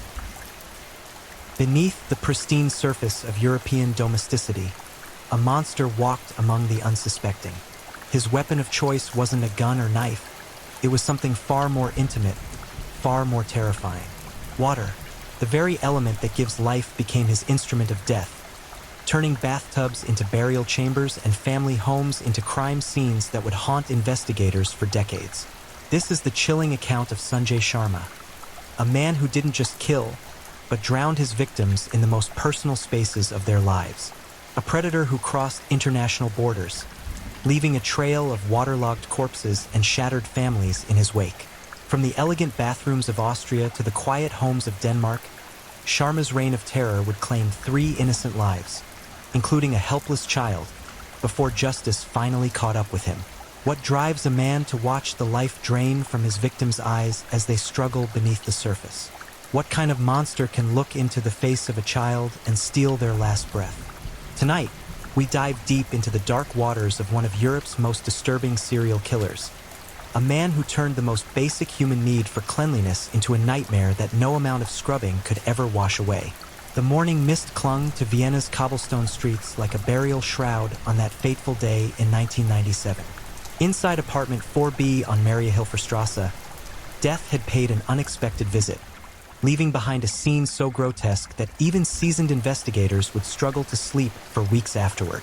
Sanjay Sharma's first wife lay motionless in the bathtub, her dark hair floating like seaweed around her pale face. The water, now cold as a mountain stream, had become her final resting place. But this wasn't an accident, a slip, or a tragic mishap. This was murder in its most intimate, most violating form. A deliberate drowning that would mark the beginning of a killing spree that would terrorize 2 nations. The apartment itself told a story of domestic horror that investigators would piece together like fragments of a shattered mirror. Every corner whispered secrets of a marriage that had rotted from within. The bathroom, now a crime scene, bore the silent testimony of a struggle that had ended in the most brutal way imaginable. Sharma had chosen his method with calculated precision. Drowning, forensic experts would later explain, is one of the most personal ways to kill someone. It requires sustained physical contact, unwavering determination, and a complete absence of mercy. The killer must watch as their victims' eyes widen in terror, must feel their desperate struggles grow weaker, must count the seconds as life slowly ebbs away. It's not a crime of passion.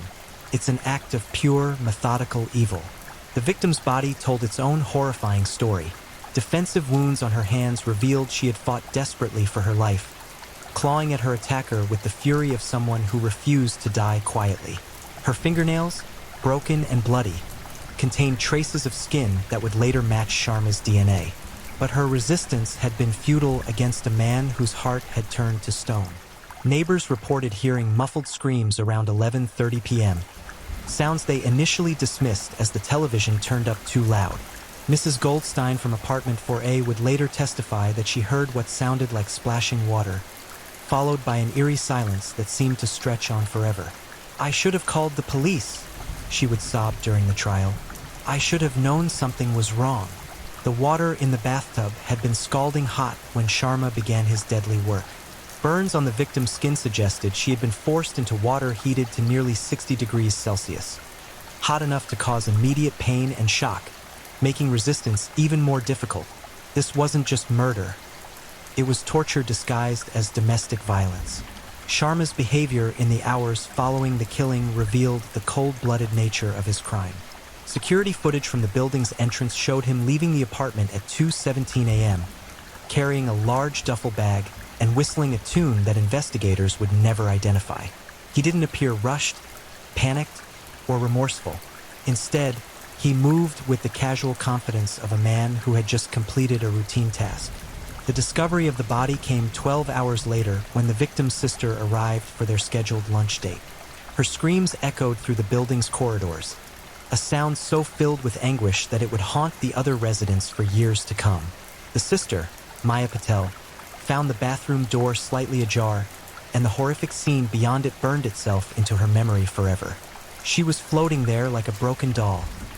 Maya would later tell investigators, her voice barely above a whisper. Her eyes were open, staring at nothing. The water was pink from her blood, and there were bruises all over her neck and arms. I knew immediately that Sanjay had done this to her. The forensic evidence painted a picture of prolonged suffering. The victim had inhaled water mixed with her own blood, indicating she had been conscious and fighting for most of the ordeal.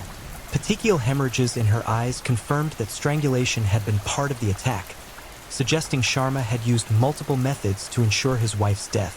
Austrian police launched their investigation with characteristic thoroughness, but they were already too late.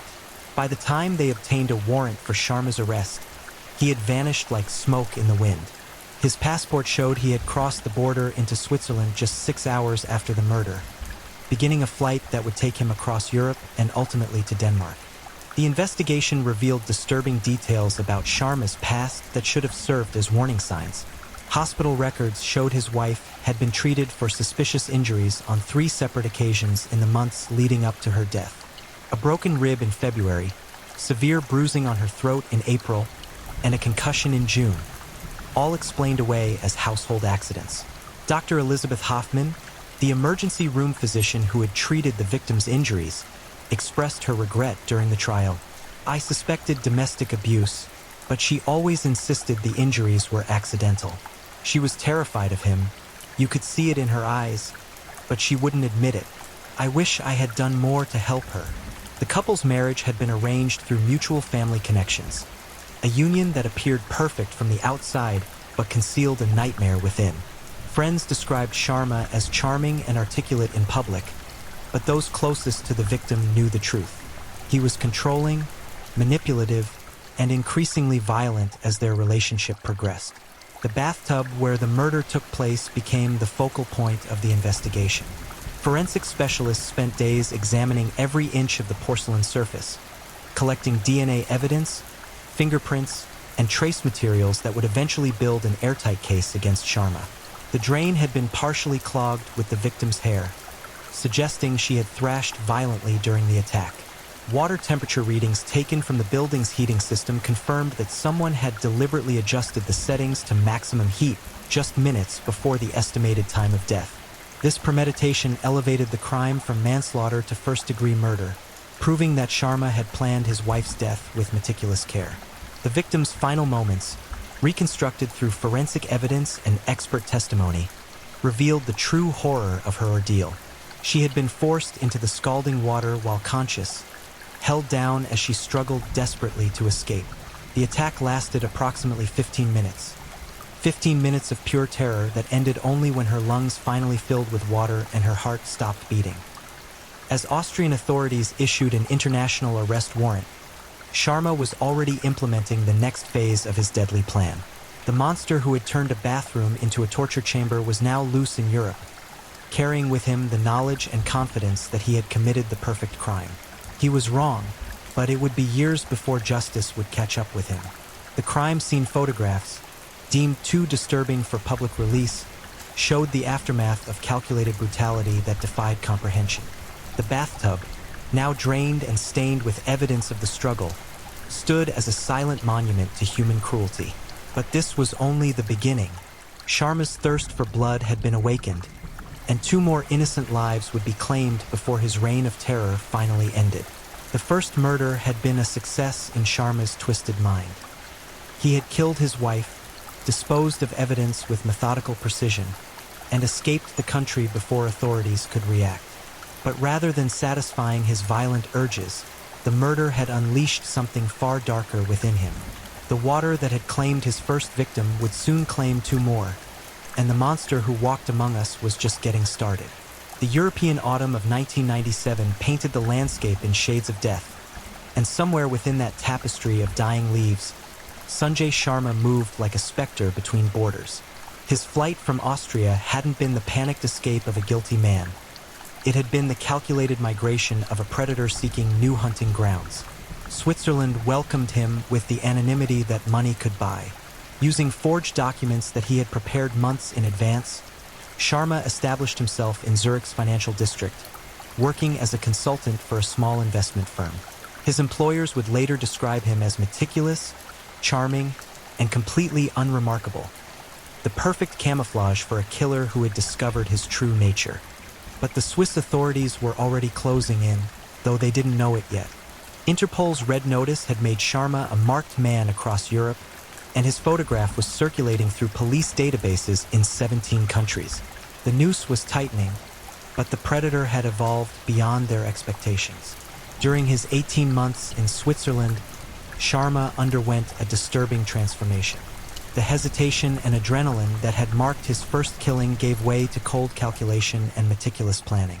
He studied forensic techniques through books and internet research, learning how investigators tracked killers and how evidence could be destroyed or manipulated.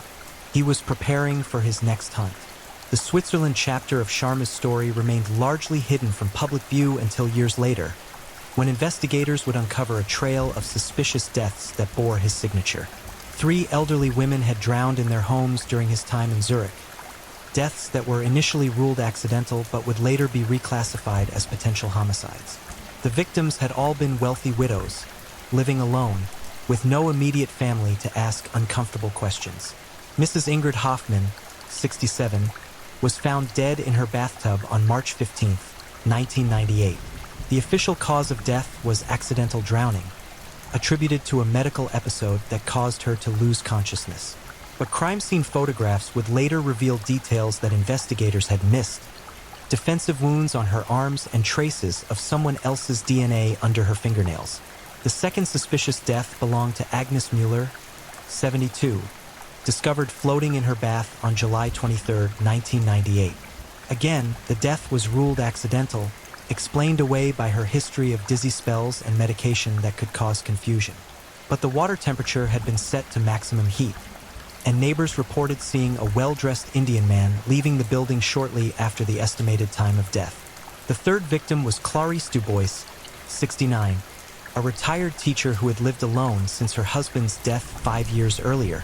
Her body was discovered on December 3, 1998, in circumstances remarkably similar to the other two deaths.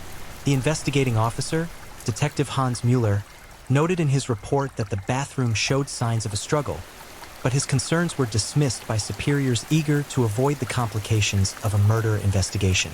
Sharma had refined his technique with each killing. He targeted isolated victims, gained their trust through charm and feigned romantic interest, then struck when they were most vulnerable. The bathtub had become his signature killing field, a place where victims could be subdued quietly and deaths could be explained as accidents. The money he stole from these victims funded his lifestyle and eventual escape to Denmark. Bank records would later show systematic withdrawals from the victims' accounts in the weeks following their deaths, money that disappeared into offshore accounts that Sharma had established using multiple false identities. But Switzerland was becoming too dangerous. Detective Mueller's persistence had attracted unwanted attention, and other investigators were beginning to notice patterns in the drowning deaths. Sharma could feel the net closing around him, and it was time to move again. Denmark offered new opportunities and fresh hunting grounds. The country's liberal immigration policies and efficient bureaucracy made it easy for someone with the right documents to disappear into society. Sharma arrived in Copenhagen in January 1999, carrying with him the confidence of a killer who had perfected his craft. His new identity was flawless, documentation that identified him as a software engineer from London, seeking opportunities in Denmark's growing tech sector. The persona was completely fabricated, but it was convincing enough to fool employers, landlords, and eventually his next victims. Copenhagen's expatriate community welcomed him warmly. He was articulate, well-dressed, and seemed genuinely interested in adapting to Danish culture. He joined social clubs, attended cultural events, and began the careful process of selecting his next target. But this time, he wouldn't be satisfied with elderly victims. His tastes had evolved towards something far more sinister. The psychological profile that would later be compiled by criminal psychologists painted Sharma as a textbook psychopath who had discovered murder as the ultimate expression of power and control. The 18-month gap between his Austrian killing and the Danish murders hadn't been a cooling-off period. It had been a time of evolution, practice, and preparation for even more horrific crimes. Dr. Astrid Larsen, a forensic psychiatrist who would eventually evaluate Sharma, explained the progression. Serial killers often escalate not just in frequency, but in the severity of their crimes. Sharma's time between murders wasn't dormancy. It was development. He was learning, adapting, becoming more dangerous with each passing day. The money from his Swiss victims had allowed him to establish a comfortable life in Copenhagen. He rented an upscale apartment in the Osterbro district, purchased expensive clothes and electronics, and cultivated the image of a successful professional. But beneath this carefully constructed facade, the monster was planning his most heinous crimes yet. Danish immigration records showed that Sharma had entered the country using a British passport, one of several false identities he had developed during his time on the run. The passport was a masterwork of forgery, complete with entry stamps from multiple countries and a background history that would satisfy even careful scrutiny. His apartment became a base of operations for surveillance and planning. Neighbors would later report that he often worked late into the night, with the glow of computer screens visible through his windows until dawn. He wasn't working on software development. He was researching potential victims, studying their routines, and planning their deaths with the precision of a military operation. The transformation from opportunistic killer to calculating predator was complete. Sharma had learned that murder wasn't just about taking life. It was about the power to choose who lived and who died. He had become addicted to that power, and Denmark would provide him with the victims he craved. But the Danish police were different from their Austrian and Swiss counterparts. They were more thorough, more suspicious, and far less willing to accept convenient explanations for suspicious deaths. When Sharma finally struck again, he would find that his methods, which had served him so well in other countries, would ultimately lead to his downfall. The stage was set for the most horrific chapter of Sharma's killing spree. 2 innocent lives, a mother and her young daughter, were about to intersect with a monster who had spent nearly 2 years perfecting the art of murder. The bathtubs of Denmark would soon run red with blood, and the full extent of Sharma's evil would finally be revealed to a horrified world. The spring of 1999 brought unseasonable warmth to Copenhagen, but inside the modest apartment on Nørrebro Street, death was brewing with the slow persistence of poison in the bloodstream. Lena Anderson, a 34-year-old single mother, had no idea that her decision to trust the charming stranger she'd met at a cafe would seal both her fate and that of her 8-year-old daughter, Maya. Sharma had been watching them for weeks, studying their routines with the methodical patience of a spider waiting for flies to enter its web. Lena worked as a nurse at Rigshospitalet, often pulling double shifts to support herself and her daughter. Maya attended the local primary school and spent her afternoons at a daycare center until her mother could collect her. They were the perfect targets, isolated, vulnerable, and trusting.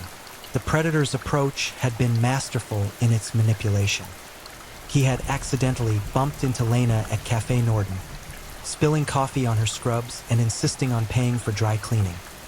His apologies were effusive and charming, his English accent lending him an air of sophistication that impressed the hard-working nurse. What began as an innocent encounter evolved into coffee dates, dinners, and eventually, an invitation to her home. Lena's friends at the hospital would later describe their unease about her new relationship.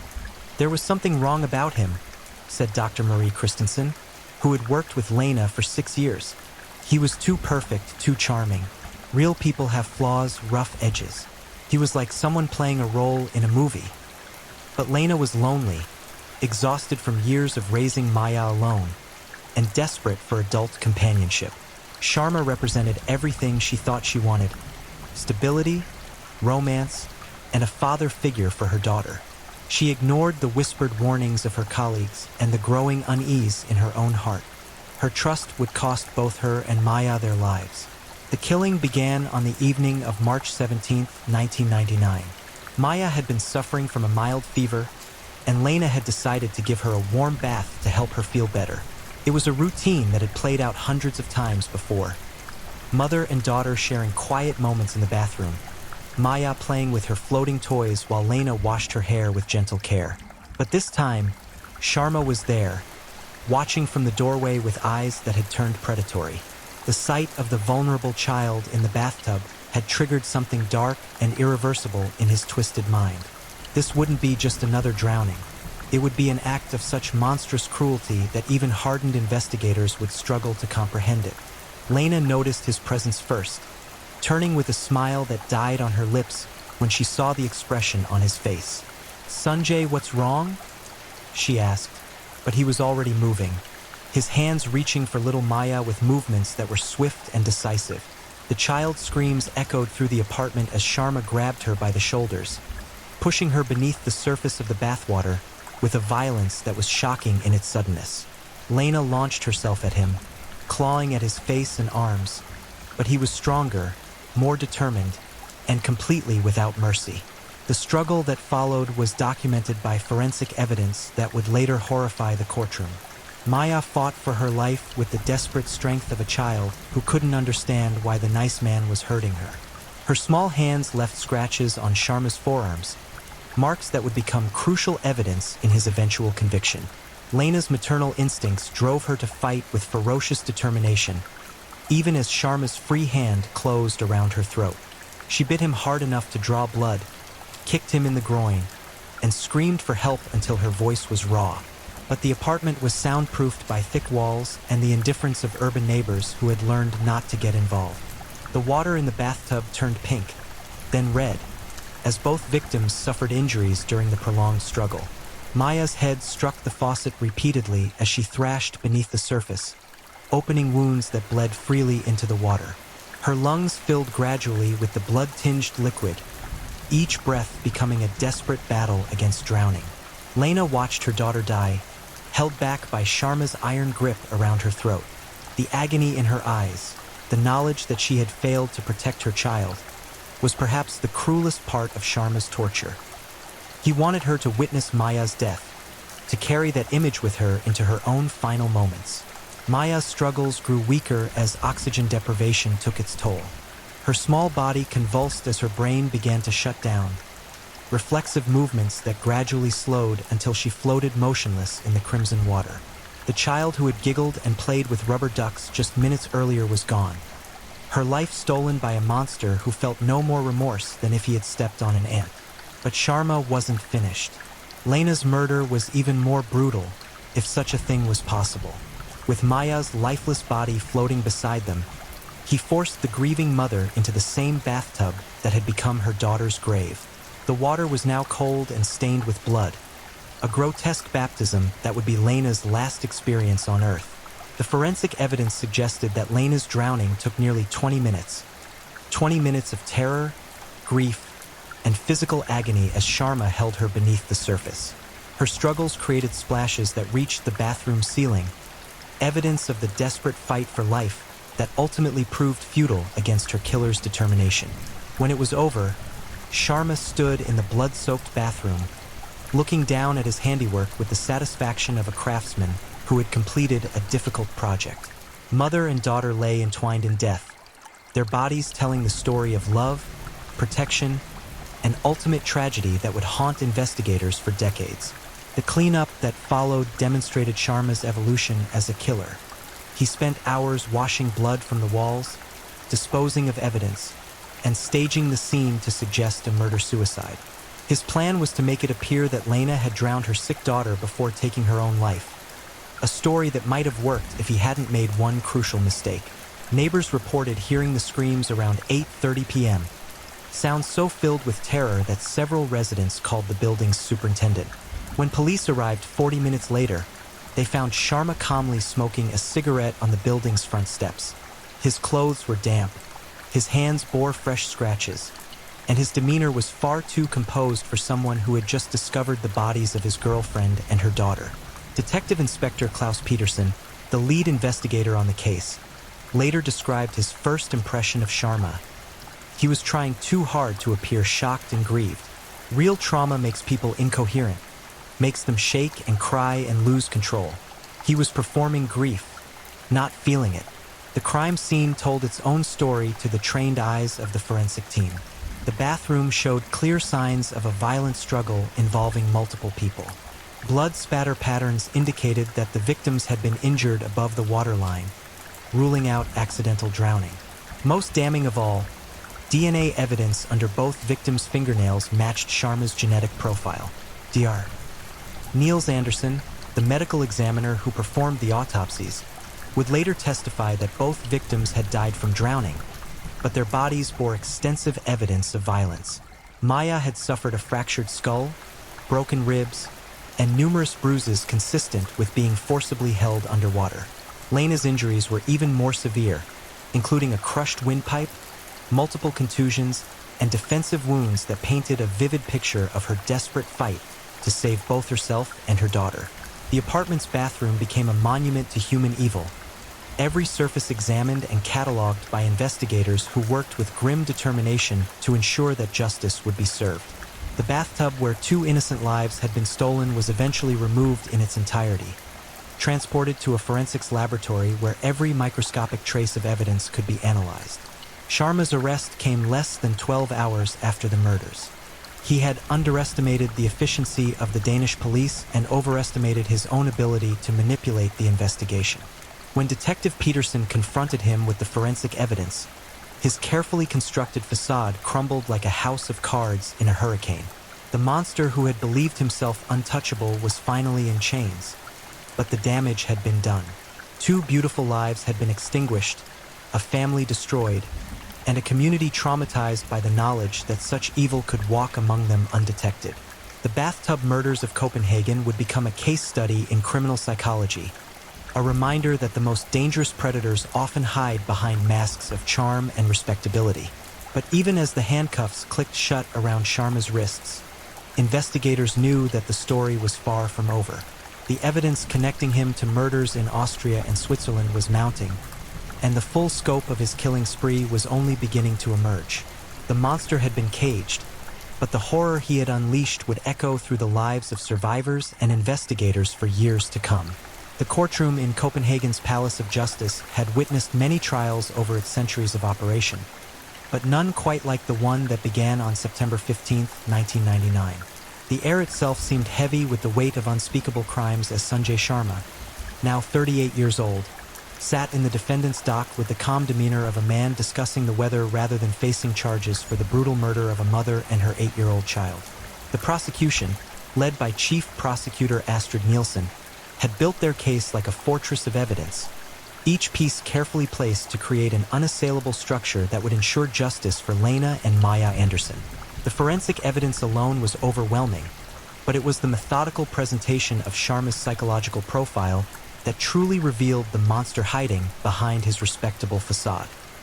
The trial opened with crime scene photographs that had to be sealed from public view due to their disturbing nature.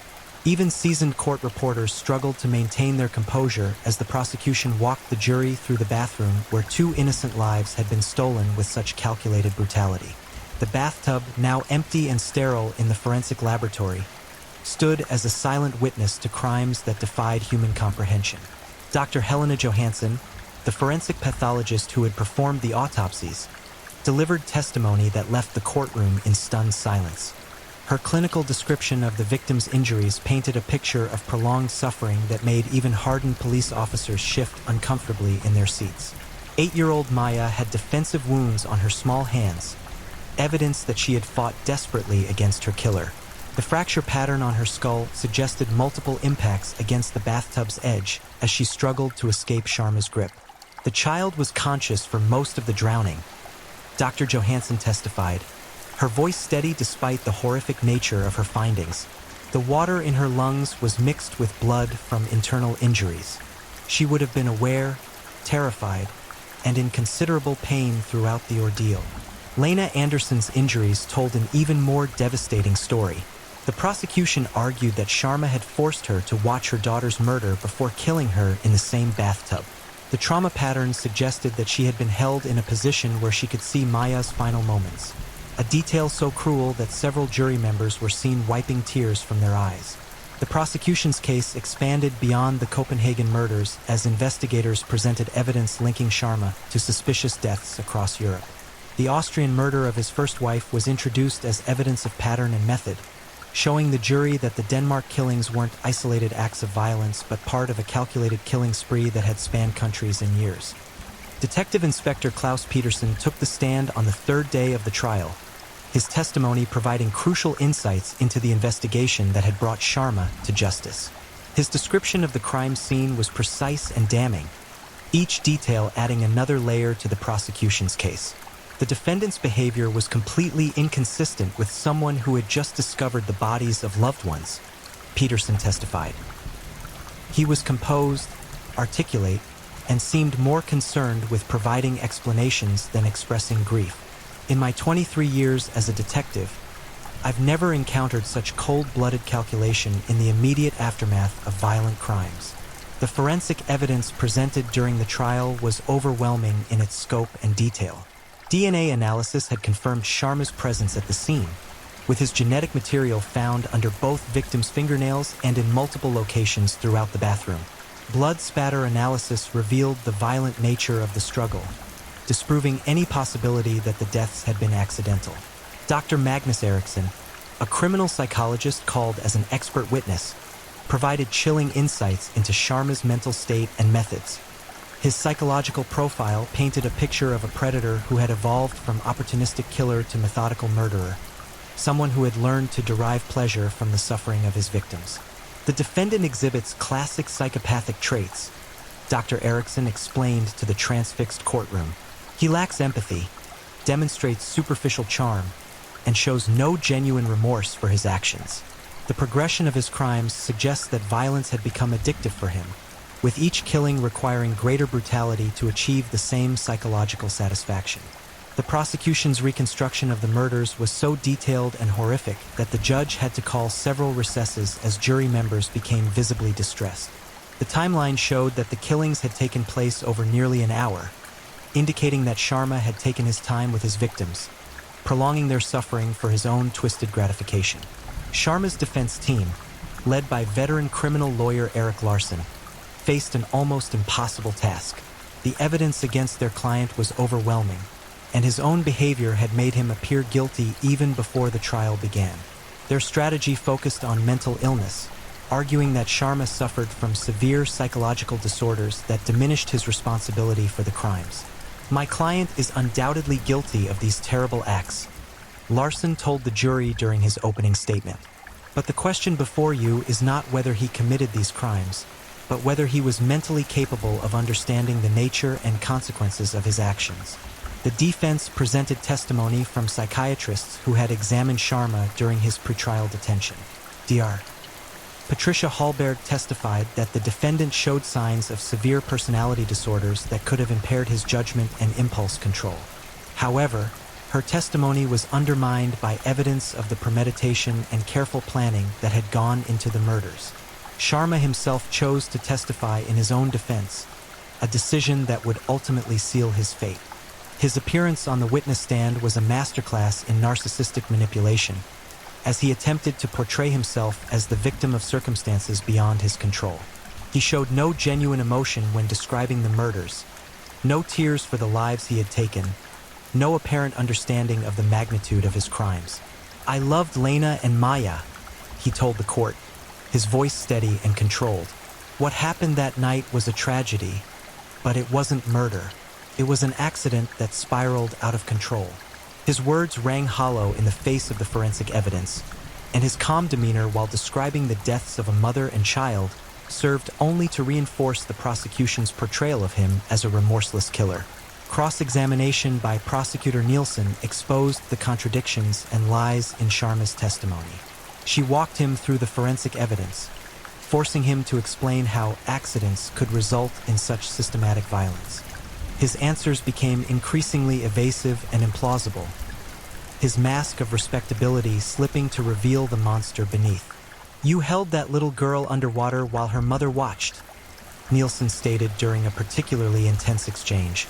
"You listened to her screams, felt her struggles grow weaker, and continued to hold her down until she died. That's not an accident, Mr. Sharma. That's murder." The trial lasted 6 weeks, during which time the courtroom became a theater of human evil and its consequences. Victim impact statements from Lena and Maya's extended family painted heartbreaking pictures of lives cut short and dreams destroyed. Lena's sister, Anna Christensen, delivered a statement that left the entire courtroom in tears. "Maya was going to be a veterinarian," she said through her sobs. "She loved animals, especially horses. She had her whole life ahead of her, full of possibilities and joy. Lena was the best mother I've ever known, working double shifts to give her daughter everything she needed. They deserved to live, to love, to grow old together. Instead, they died in terror at the hands of a man they trusted." The international scope of Sharma's crimes became fully apparent during the trial as Austrian and Swiss investigators provided testimony about suspicious deaths in their jurisdictions. The pattern that emerged was chilling in its consistency. Sharma had been perfecting his methods for years, leaving a trail of bodies across Europe that investigators were only beginning to uncover. The jury deliberated for just 4 hours before returning with their verdict. The foreman, a retired teacher named Peter Hansen, delivered the judgment with a voice that shook with emotion. "Guilty on all counts." The courtroom erupted in a mixture of relief and anguish as family members of the victims finally saw justice served.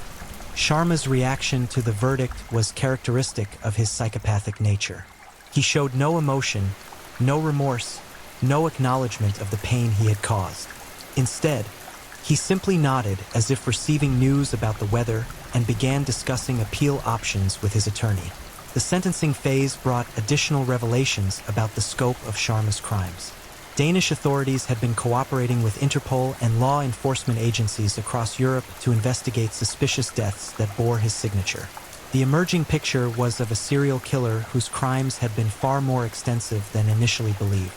Judge Margarethe Olsen delivered the sentence with the gravity befitting such heinous crimes. The court sentences Sanjay Sharma to life imprisonment without the possibility of parole for a minimum of 30 years, she pronounced. These crimes represent such a complete abandonment of human decency that the court can find no mitigating circumstances. The defendant has shown no remorse, no understanding of the magnitude of his actions. and no indication that he would not kill again if given the opportunity. The life sentence marked the end of Sharma's killing spree, but not the end of the investigation into his crimes. In the years following his conviction, authorities across Europe would link him to at least 8 suspicious deaths, making him one of the continent's most prolific serial killers. The bathtub murders had been just the tip of an iceberg of evil that ran much deeper than anyone had initially imagined. Sharma was transferred to Vritzlow State Prison, where he would spend the rest of his life in solitary confinement. Prison officials cited security concerns and the risk he posed to other inmates as justification for the isolation, but those close to the case knew the real reason. Sharma was too dangerous to be allowed contact with potential victims, even within the prison system.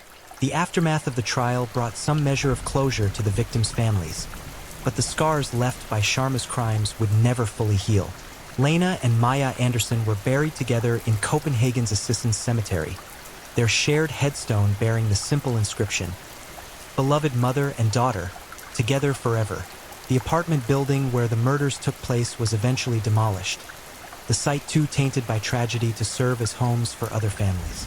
In its place stands a small memorial park dedicated to victims of violent crime, with a fountain whose gentle water sounds serve as a peaceful counterpoint to the horrors that once occurred there. The investigation that followed Sharma's conviction revealed the true scope of his European killing spree. Interpol established a special task force to examine unsolved drowning deaths across the continent, focusing on cases that occurred during periods when Sharma was known to be in specific countries. The results were staggering and deeply disturbing. In Switzerland, authorities reopened investigations into the deaths of 5 elderly women who had drowned in their bathtubs between 1997 and 1999. Each case had been originally classified as accidental, but new forensic analysis revealed evidence of foul play that investigators had missed.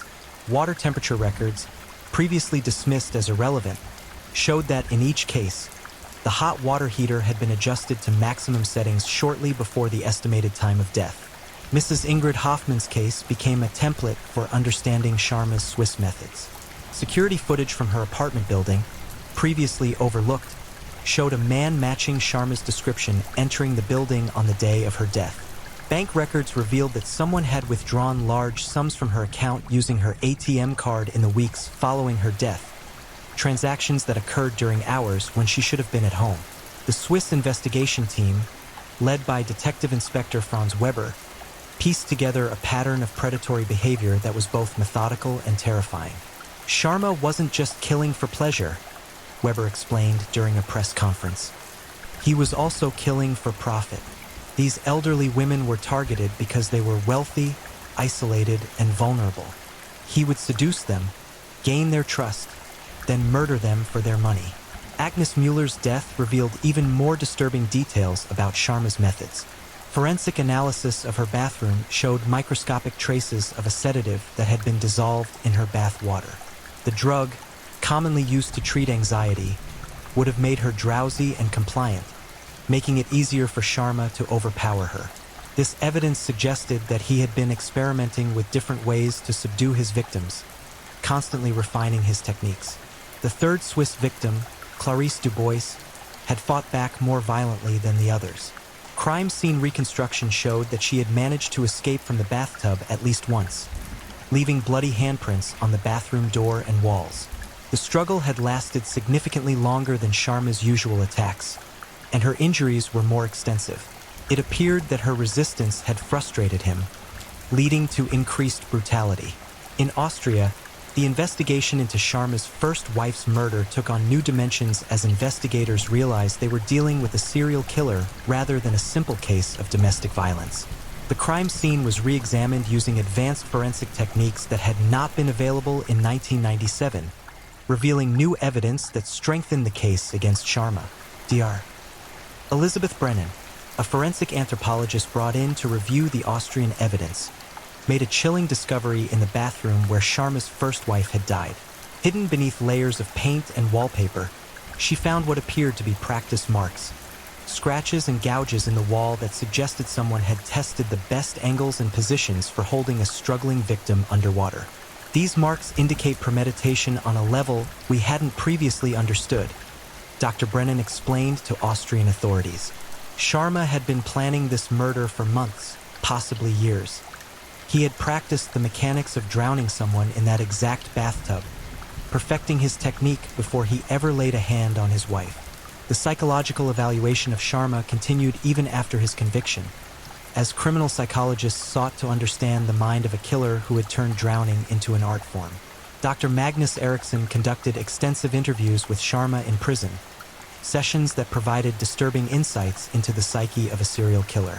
Sharma described the drowning process in clinical terms, as if he were discussing a scientific experiment. Dr. Eriksson wrote in his report. He showed particular fascination with what he called the moment of surrender, the point when his victims stopped fighting and accepted their deaths. He spoke about it with the enthusiasm of a connoisseur describing fine wine. The prison interviews revealed that Sharma had kept detailed mental notes about each of his killings, remembering specific details about how each victim had died. He described the differences in how men and women drowned, how children's struggles differed from adults, and how various factors like water temperature and drugs affected the dying process. Perhaps most disturbing of all, Sharma expressed no remorse for his actions and showed clear signs that he would kill again if given the opportunity. Prison psychologists classified him as an extreme danger to society, recommending that he never be released regardless of changes in sentencing laws or his behavior in custody. The Sharma case led to significant changes in how European law enforcement agencies cooperated on international crimes. The Europol Serial Crime Analysis Unit was established partly in response to the investigation, creating a centralized database that would make it much harder for killers to evade justice by crossing borders. Detective Inspector Klaus Petersen, who had led the Danish investigation, became an international expert on serial drowning cases. He developed training protocols that were adopted by police forces across Europe, teaching investigators how to recognize the signs of homicidal drowning that had been missed in Sharma's earlier crimes.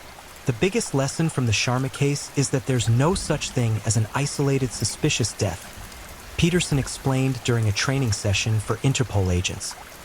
Every unexplained drowning should be examined as a potential homicide, especially when the victim was elderly, wealthy, or recently involved with a new romantic partner. The families of Sharma's victims found some comfort in knowing that their loved ones' deaths had led to improvements in criminal investigation techniques. Lena Anderson's sister, Anna Christensen, became an advocate for victims' rights, establishing a foundation that provided support for families affected by violent crime. Lena and Maya didn't die in vain if their deaths helped prevent other families from going through what we've experienced, Anna said during a memorial service held on the 5th anniversary of the murders. Their lives had meaning, and their deaths will have meaning too if it keeps other children safe. The media coverage of the Sharma case was extensive but carefully controlled to protect the dignity of the victims and their families. Documentary filmmakers and crime writers sought permission to tell the story, but most requests were denied out of respect for the survivors' privacy and concern that sensationalizing the crimes might inspire copycat killers. Years after his conviction, Sharma remained in solitary confinement at Vritzlow State Prison, showing no signs of rehabilitation or remorse. Prison officials reported that he spent most of his time reading psychology textbooks and legal journals, apparently still fascinated by the criminal mind and the justice system that had finally stopped his killing spree. The bathtub in his prison cell was removed after guards discovered that he had been conducting what appeared to be experiments with water temperature and timing. Prison psychologist Dr. Anne Malberg noted in her reports that Sharma seemed to be mentally reliving his crimes, and possibly planning future ones despite his life sentence. Sharma represents the absolute worst of human nature, Dr. Malberg wrote. He feels no connection to other human beings except as potential victims. He studies them, categorizes them, and plans their deaths with the dispassion of a scientist studying laboratory rats. The only thing that has changed since his imprisonment is that he no longer has access to victims. The case files from Sharma's crimes filled 17 boxes in the Danish National Archives, a comprehensive record of evil that served as a resource for law enforcement training and criminal psychology research. The evidence was preserved not just for historical purposes, but as a tool to help future investigators recognize and stop other serial killers before they could claim as many victims. As the years passed, new technologies allowed investigators to re-examine evidence from Sharma's crimes, sometimes revealing details that had been invisible to earlier forensic techniques. DNA analysis became more sophisticated, allowing scientists to extract genetic evidence from smaller and more degraded samples. These advances helped close several cold cases that had been linked to Sharma's European tour of terror. The final tally of Sharma's victims would never be completely known. Authorities confirmed his involvement in at least 8 murders across 3 countries, but suspicious deaths continued to be linked to periods of his life where his whereabouts were unknown. Some investigators believed the true number could be as high as 15 victims, making him one of Europe's most prolific serial killers. The legacy of Sanjay Sharma's crimes extends far beyond the lives he took. His case fundamentally changed how law enforcement agencies across Europe investigate suspicious deaths, leading to the establishment of new protocols, better international cooperation, and improved forensic techniques. The bathtub killer's reign of terror had finally ended, but the lessons learned from stopping him would protect countless future victims from similar predators. In the end, justice had prevailed, but at a terrible cost. 8 confirmed victims had lost their lives to a monster who saw murder as entertainment and human suffering as sport. Their deaths served as a stark reminder that evil walks among us in human form, hidden behind masks of charm and respectability, waiting for the perfect moment to reveal its true nature. The water has finally stopped running in Sanjay Sharma's bathtub of death, but the echoes of his victims' final screams will haunt the corridors of criminal justice forever. In maximum security prison, the killer sits alone with his memories of murder, serving as a permanent reminder that some crimes are so heinous, so completely devoid of humanity, that they can never be forgiven or forgotten. The monster has been caged, but the horror he unleashed continues to ripple through the lives of survivors, investigators, and anyone who dares to peer into the dark waters where innocence goes to die. If you're enjoying these stories, don't forget to leave a comment. I'd love to know where you're tuning in from and what time it is in your part of the world. And if you haven't already, make sure to like this video and subscribe so you never miss the next true crime story to help you unwind. Now let's get into our 4th story. Story 4. The Black Widow, Judias Benoano's Web of Death. Behind the warm smile and caring demeanor of Judias Benoano lurked something far more sinister than anyone could have imagined. She was a woman who turned love into a weapon, trust into a death sentence, and family bonds into fatal traps. This is the chilling account of America's most calculating female serial killer, a predator who methodically eliminated those closest to her heart, one by one, with the cold precision of an executioner. Her victims never saw it coming. Her methods were as varied as they were deadly, and her motives, pure, unadulterated greed wrapped in the guise of affection. Welcome to the terrifying world of the Black Widow, where love meant death and death meant profit. Darkness has a way of breeding in the most unexpected places, and for Judias Welty, who would later become known as Judias Benoano, that darkness took root early in a childhood marred by abandonment, abuse, and neglect. Born in 1943 in Quanah, Texas, her story began not with silver spoons or loving lullabies, but with the harsh reality of a world that seemed determined to break her before she could even walk. Her mother, a woman trapped in her own web of desperation, vanished when Judias was just 2 years old, disappearing like smoke into the unforgiving Texas wind. What remained was a father whose capacity for cruelty knew no bounds, a man who viewed his children not as precious gifts to nurture, but as burdens to be endured. The house that should have been filled with laughter echoed instead with the sounds of violence, fear, and the whimpering of children who learned far too early that love was not guaranteed, and safety was nothing more than a fairy tale. But perhaps most chilling of all was what grew in the fertile soil of this dysfunction. While other children cowered and broke under such treatment, something different was happening inside young Judias. The abuse didn't destroy her spirit. It twisted it, warping her understanding of human relationships into something grotesque and predatory. She learned that survival meant manipulation, that power came through control, and that the weak deserved whatever fate befell them. By the time she reached adolescence, the transformation was already underway.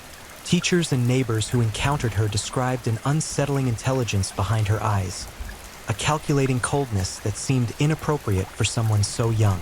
She had mastered the art of wearing masks, presenting different faces to different people depending on what she needed from them. To authority figures, she was the helpless victim deserving of sympathy.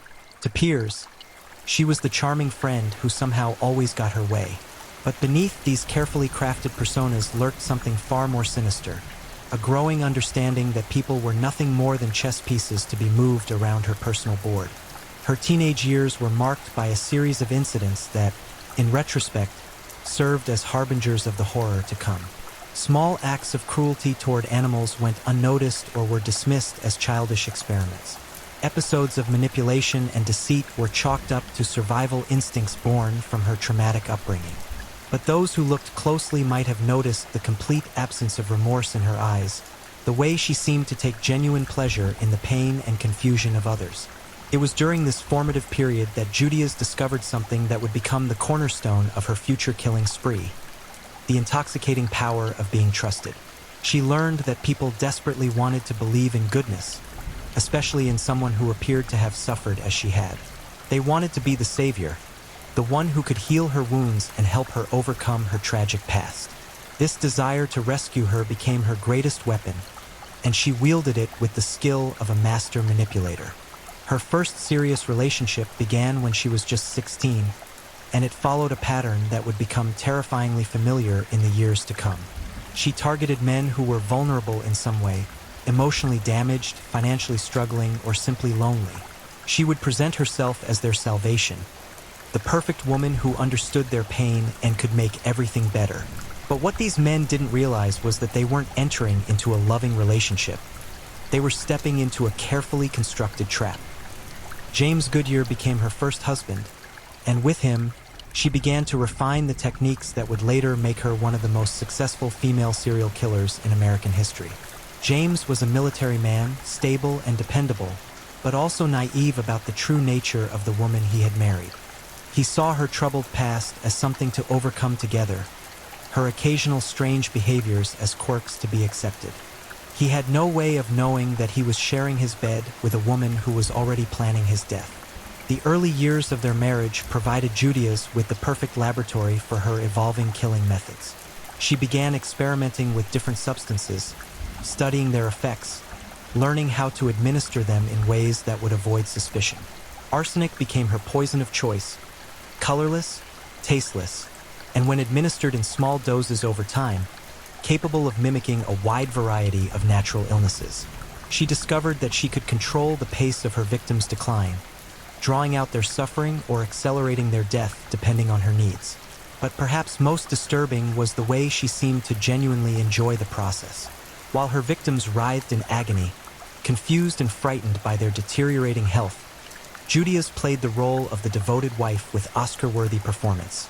She would hold their hands as they vomited blood, stroke their hair as they convulsed in pain, and whisper words of comfort even as she planned the next dose that would bring them closer to death. James Goodyear's final months were a masterclass in prolonged torture disguised as devoted care. He began experiencing symptoms that his doctors couldn't explain: severe stomach pains, weakness, confusion, and a gradual but persistent decline in his overall health. Military physicians ran test after test, searching for answers that remained frustratingly elusive. Meanwhile, his loving wife maintained a constant vigil by his bedside, preparing special meals to help build his strength, and administering what she claimed were vitamins and supplements prescribed by specialists. The reality was far more sinister. Each meal was carefully poisoned. Each vitamin was another dose of arsenic designed to push his system closer to complete failure. Judias had become a student of death, learning exactly how much poison was needed to cause maximum suffering without triggering immediate suspicion. She kept detailed mental notes about his reactions, timing her doses to coincide with periods when medical personnel were least likely to be around to witness the immediate effects. What made James's death particularly horrific was the psychological torture that accompanied the physical deterioration.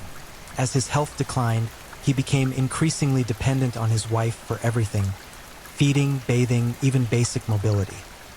This dependency gave Judia's complete control over his environment and allowed her to isolate him from friends and family members who might have noticed something amiss. She convinced him that his illness was too serious for visitors, that he needed complete rest and quiet to recover. The isolation served another crucial purpose. It eliminated witnesses to her true behavior. When no one else was around, the mask of the devoted wife would slip, revealing glimpses of the monster beneath. James would catch her watching him with cold, calculating eyes as he suffered through another bout of excruciating pain. He began to suspect that something was terribly wrong, but his weakened state and increasing confusion made it impossible for him to articulate his fears or take any meaningful action. As James's condition worsened, Judias began making preparations for her future as a widow. She researched his life insurance policies, made sure all the paperwork was in order, and even began cultivating relationships with potential future victims. The cold-blooded nature of these preparations revealed the true depths of her psychopathy. She wasn't just killing her husband. She was already planning her next murder. The final weeks of James Goodyear's life were a symphony of suffering orchestrated by the woman who had sworn to love and cherish him. His body, ravaged by months of systematic poisoning, began shutting down system by system. His kidneys failed. His liver struggled to process the constant influx of toxins, and his nervous system deteriorated to the point where he could barely recognize the faces of the few people allowed to visit him. Through it all, Judias maintained her performance as the grieving wife-to-be. She wept at his bedside, spoke to doctors about experimental treatments, and even suggested bringing in specialists from other hospitals. But those who looked closely might have noticed that her tears never quite reached her eyes, and her suggestions for additional medical intervention always came too late to make any real difference. When James finally died in 1971, the official cause of death was listed as natural causes, a mysterious illness that had simply overwhelmed his system. The military provided a respectful burial, complete with full honors and a flag presented to his grieving widow. Insurance companies processed claims without question, providing Judias with a substantial payout that would fund her next chapter of terror. But for those who knew what to look for, James Goodyear's death contained all the hallmarks of a perfectly executed murder. The gradual onset of symptoms, the mysterious illness that baffled doctors, the devoted wife who never left his side. It was a template that Judias would use again and again in the years to come, refining her methods with each new victim. As she stood at her husband's graveside, dressed in black and playing the role of the devastated widow to perfection, Judias Benoano was already planning her next move. She had discovered that she had a talent for murder, and more importantly, she had developed an insatiable appetite for the power and profit that came with it. James Goodyear's death wasn't the end of her story. It was just the beginning of a killing spree that would terrorize everyone unfortunate enough to get close to her. The monster had been fully awakened, and she was hungry for more. Nothing in the annals of true crime prepares us for the sheer depravity of a mother who can look at her own child and see not love, not protection, not the sacred bond between parent and offspring, but dollar signs dancing before her eyes like macabre sugar plums. Michael Goodyear was just 19 years old when his mother began plotting his death. A young man whose only crime was being born to a woman incapable of maternal love and cursed with life insurance policies that made him worth more dead than alive. The relationship between Judias and her son had always been twisted, but in the years following his father's death, it took on an even more sinister dimension. Michael had inherited his father's trusting nature and his mother's sharp intelligence, but unfortunately, he had also inherited something far more dangerous: his mother's complete attention as her next victim. She studied him with the cold precision of a predator sizing up prey, noting his weaknesses, his dependencies, and most importantly, his unwavering trust in the woman who had given him life. After James Goodyear's death, Michael had become the man of the house in his own mind, taking on responsibilities that should have belonged to adults and trying to provide emotional support for his supposedly grieving mother. This role reversal played perfectly into Judias's hands, as it gave her even more control over his daily life and routine. She encouraged his sense of responsibility, praised him for his maturity, and slowly but systematically isolated him from outside influences that might have interfered with her plans. The method she chose for Michael's murder was particularly cruel, even by her standards. Rather than the slow poisoning that had worked so effectively on his father, she decided to orchestrate what would appear to be a tragic accident involving vitamins and supplements. She convinced Michael that he needed to build up his strength, that the stress of his father's death and his new responsibilities required special nutritional support. Being a dutiful son, Michael never questioned his mother's concern for his health. After all, who would suspect their own mother of trying to kill them? The vitamins and supplements that Judia's provided were carefully doctored with massive doses of various toxic substances, creating a cocktail of death disguised as health aids. But the true horror lay not just in the poisoning itself, but in the systematic way she went about it. She created elaborate schedules for when he should take each supplement, monitored his reactions with scientific precision, and adjusted the dosages based on his body's responses. It was as if she were conducting a twisted medical experiment using her own son as the test subject. Michael began experiencing symptoms within weeks of starting his mother's health regimen. At first, they were subtle fatigue that could be attributed to stress, occasional nausea that might have been explained by grief, and periods of confusion that seemed normal for a teenager dealing with loss. But as the weeks turned into months, his condition deteriorated at an alarming rate. His young, healthy body began betraying him in ways that confused both him and the medical professionals who examined him.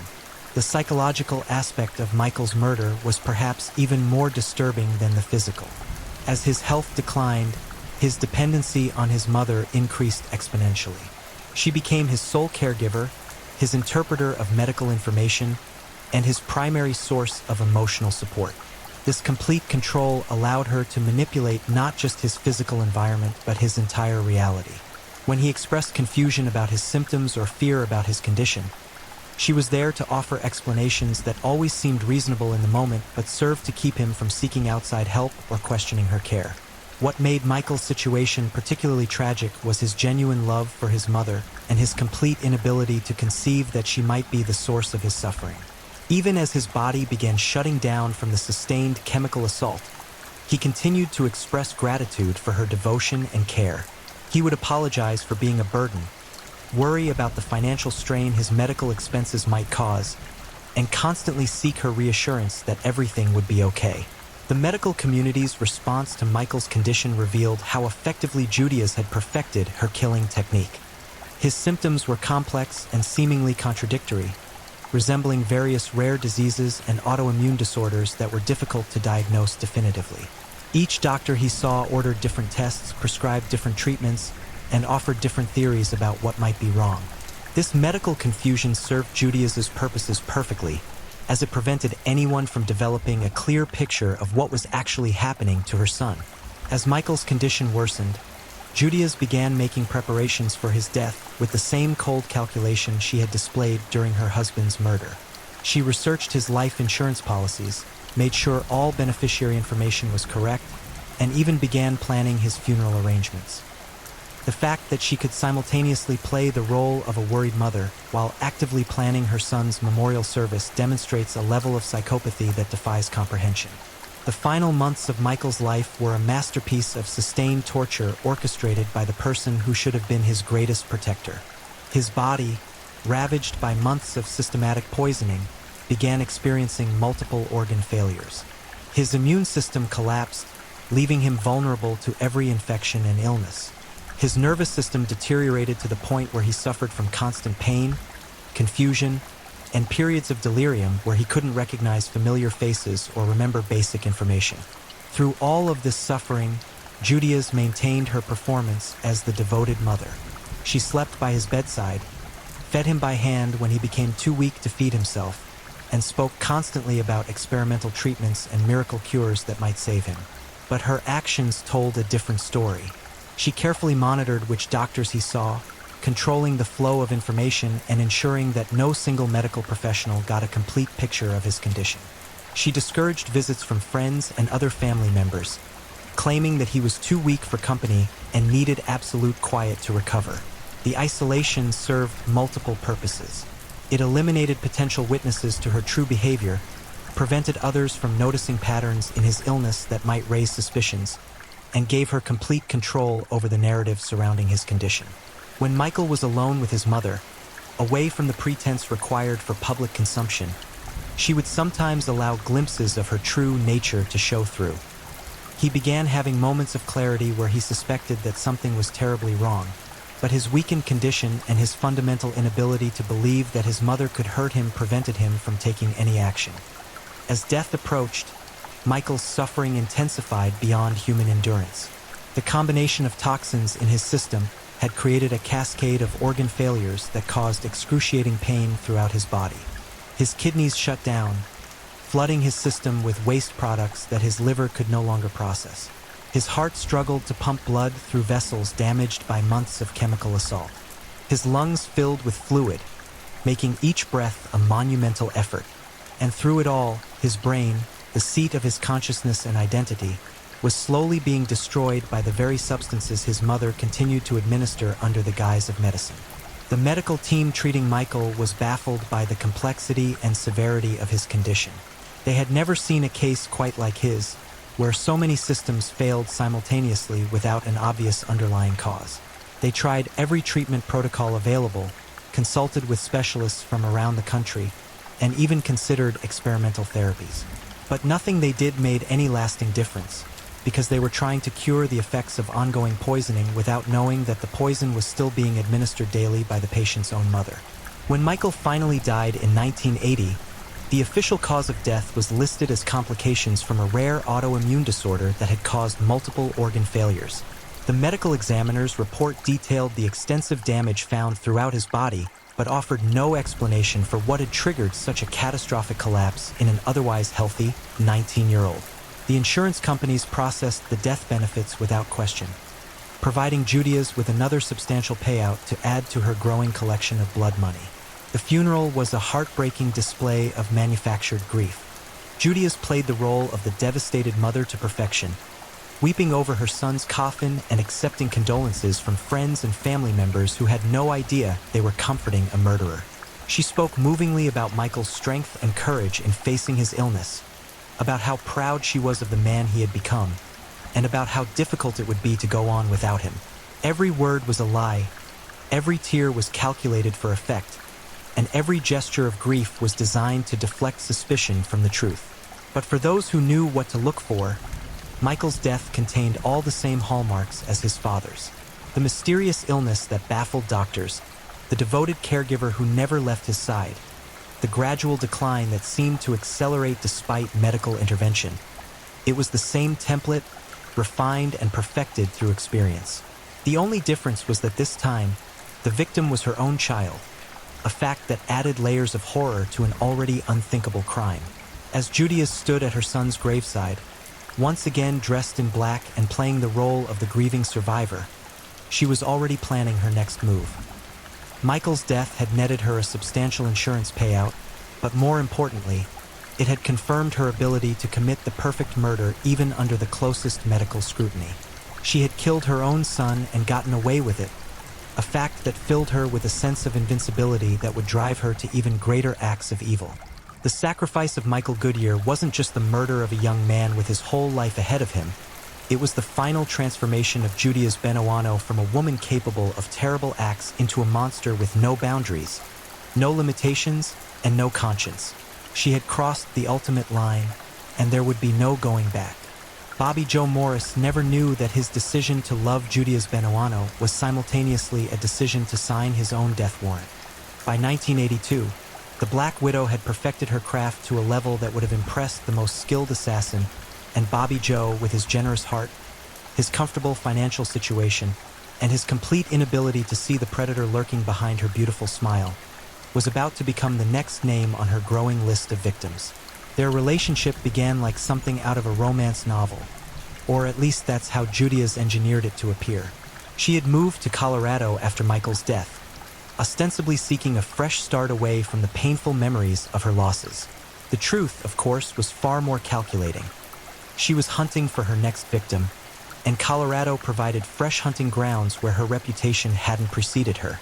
Bobby Joe Morris was a successful businessman who owned a small but profitable construction company, a man whose loneliness made him vulnerable and whose assets made him valuable. Judia's approached the courtship with the same methodical precision she had brought to her murders. She researched Bobby Joe thoroughly before their first chance encounter, learning about his business, his financial situation, his personal habits, and most importantly, his emotional vulnerabilities. She discovered that he was recently divorced, still nursing wounds from a marriage that had ended badly, and desperately seeking someone who could understand his pain and help him heal. It was like finding a manual for exactly how to manipulate him. Their first meeting was orchestrated to seem completely natural, a casual encounter at a local restaurant where she was dining alone, looking beautiful but slightly melancholy in a way that would appeal to his protective instincts. She made sure to be seated at the table next to his, made sure to be reading a book that would catch his attention, and made sure to drop just enough hints about her own tragic losses to intrigue him without seeming desperate. By the end of that carefully choreographed evening, Bobby Joe was completely smitten, convinced that fate had brought them together. The early stages of their relationship were a masterclass in psychological manipulation disguised as romantic bliss. Judias became everything Bobby Joe needed her to be, understanding when he talked about his ex-wife, supportive of his business ventures, and gradually but systematically making herself indispensable to his daily routine. She moved in with him after just a few months, claiming that living alone reminded her too much of the family members she had lost. What she was really doing was positioning herself for the kill. But Bobby Joe's murder would be different from her previous crimes in one crucial way. She had grown bored with the slow poisoning method that had worked so effectively on her husband and son. The methodical administration of arsenic over months had become tedious, and she craved the excitement of a more dramatic finale. She began experimenting with different approaches, testing various methods on Bobby Joe without his knowledge, treating him like a laboratory animal while he believed he was living in domestic bliss. The early symptoms Bobby Joe experienced were subtly different from what her previous victims had endured. Instead of the gradual decline that had characterized James and Michael's deaths, his illness came in waves, periods of severe symptoms followed by mysterious recoveries that gave him hope even as they confused his doctors. This pattern wasn't accidental. It was Judia's testing different dosages and delivery methods, fine-tuning her technique while studying how his body responded to various combinations of toxins. What made Bobby Joe's situation particularly horrific was the way Judia's used his business concerns to mask her activities. She convinced him that his symptoms were stress-related, caused by the pressures of running his own company and the lingering effects of his divorce. She encouraged him to take time off work, to let her handle more of his business affairs, and to focus on his health and their relationship. This advice served multiple purposes. It isolated him from colleagues who might notice something amiss, gave her access to his financial records and business operations, and created the perfect cover story for his declining health. As Bobby Joe's condition worsened, Judias began implementing a plan that was even more ambitious than her previous murders. She wasn't content with just collecting his life insurance. She wanted access to his business assets, his real estate holdings, and his investment portfolio. This required a more sophisticated approach than simple murder. She needed to maintain her position as his beneficiary while ensuring that his death appeared natural and that no one would question her inheritance of his empire. The psychological torture that accompanied Bobby Joe's physical deterioration was perhaps the most cruel aspect of his murder. As his health declined, he became increasingly dependent on Judias for emotional support, business guidance, and medical care.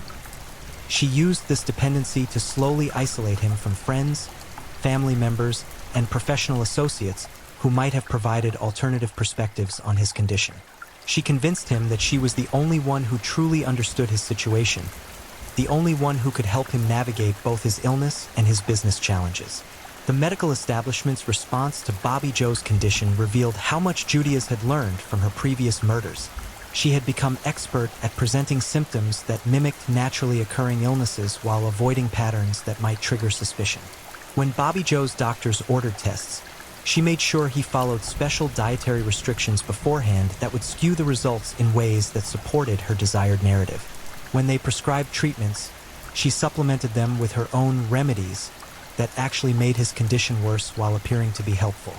The financial preparation for Bobby Joe's death was extensive and sophisticated. Judia spent months positioning herself as the logical heir to his business empire, gradually taking over more and more of his financial responsibilities as his health declined. She convinced him to update his will, to make her the beneficiary of his life insurance policies, and to give her power of attorney over his affairs. By the time he died, she would have legal control over assets worth more than $1 million, a fortune that dwarfed anything she had gained from her previous murders. But the most disturbing aspect of Bobby Joe's murder was the way Judias seemed to genuinely enjoy the process of destroying him.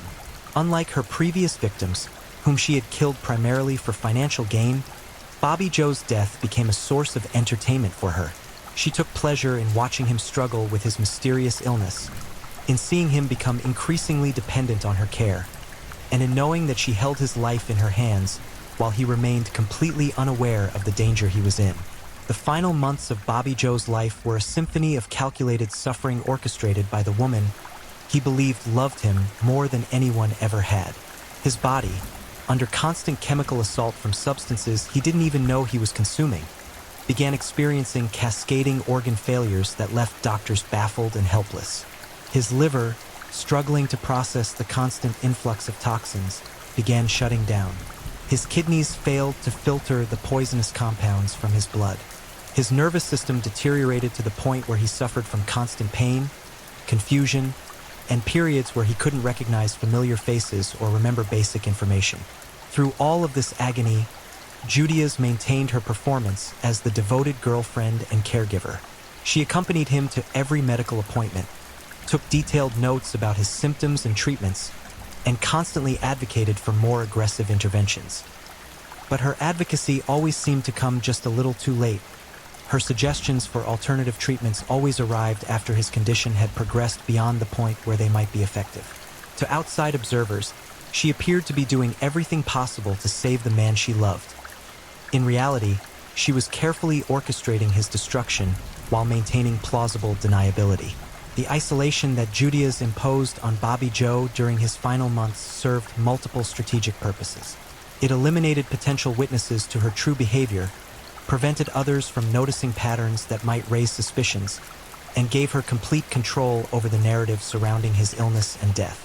When friends or family members called to check on his condition, she would provide carefully crafted updates that painted a picture of a brave man fighting a mysterious illness with the devoted support of his loving girlfriend. As Bobby Joe's death approached, the suffering became so intense that even Judias's carefully constructed facade began to crack. She had to maintain her performance as the caring girlfriend even as she administered the final doses of poison that would end his life, a balancing act that required acting skills worthy of an Oscar. She held his hand as convulsions racked his body, whispered words of comfort as he begged for relief from pain he couldn't understand, and promised him that everything would be okay even as she knew she was about to deliver the coup de grace. When Bobby Joe Morris finally died in 1983, the official cause of death was listed as complications from a rare metabolic disorder that had caused multiple organ failures. The medical examiner's report detailed the extensive damage found throughout his body, but offered no clear explanation for what had triggered such a catastrophic collapse in a previously healthy man. His doctors were puzzled by the case, describing it as one of the most unusual and complex medical mysteries they had ever encountered. The funeral was another masterpiece of manufactured grief. Judias played the role of the devastated girlfriend to perfection, delivering a eulogy that brought tears to the eyes of everyone present. She spoke about Bobby Joe's kindness, his generosity, and his courage in facing his illness. She described their love as something rare and beautiful, something that would sustain her through the difficult times ahead. Every word was carefully chosen for maximum emotional impact, every gesture calculated to deflect suspicion and generate sympathy. But the most chilling aspect of Bobby Joe's funeral was what happened after the other mourners had left. As Judias stood alone by his grave, those who observed her carefully might have noticed something disturbing. A subtle change in her demeanor, a relaxation of her grief-stricken facade, and what appeared to be a small, satisfied smile playing at the corners of her mouth. She had pulled off another perfect murder, inherited another fortune, and once again proven that she was untouchable. Bobby Joe Morris's death represented a turning point in Judias Benuano's evolution as a serial killer. She had moved beyond simply murdering for money to murdering for the sheer pleasure of exercising absolute power over another human being. She had become addicted to the process of destruction, to the godlike feeling of holding life and death in her hands. And with each successful kill, her confidence grew, her methods became more sophisticated, and her appetite for murder became more insatiable. The betrayal of Bobby Joe Morris wasn't just the murder of a man who had opened his heart to love. It was the final transformation of Judia's Benuano into a monster who had moved beyond all human boundaries and limitations.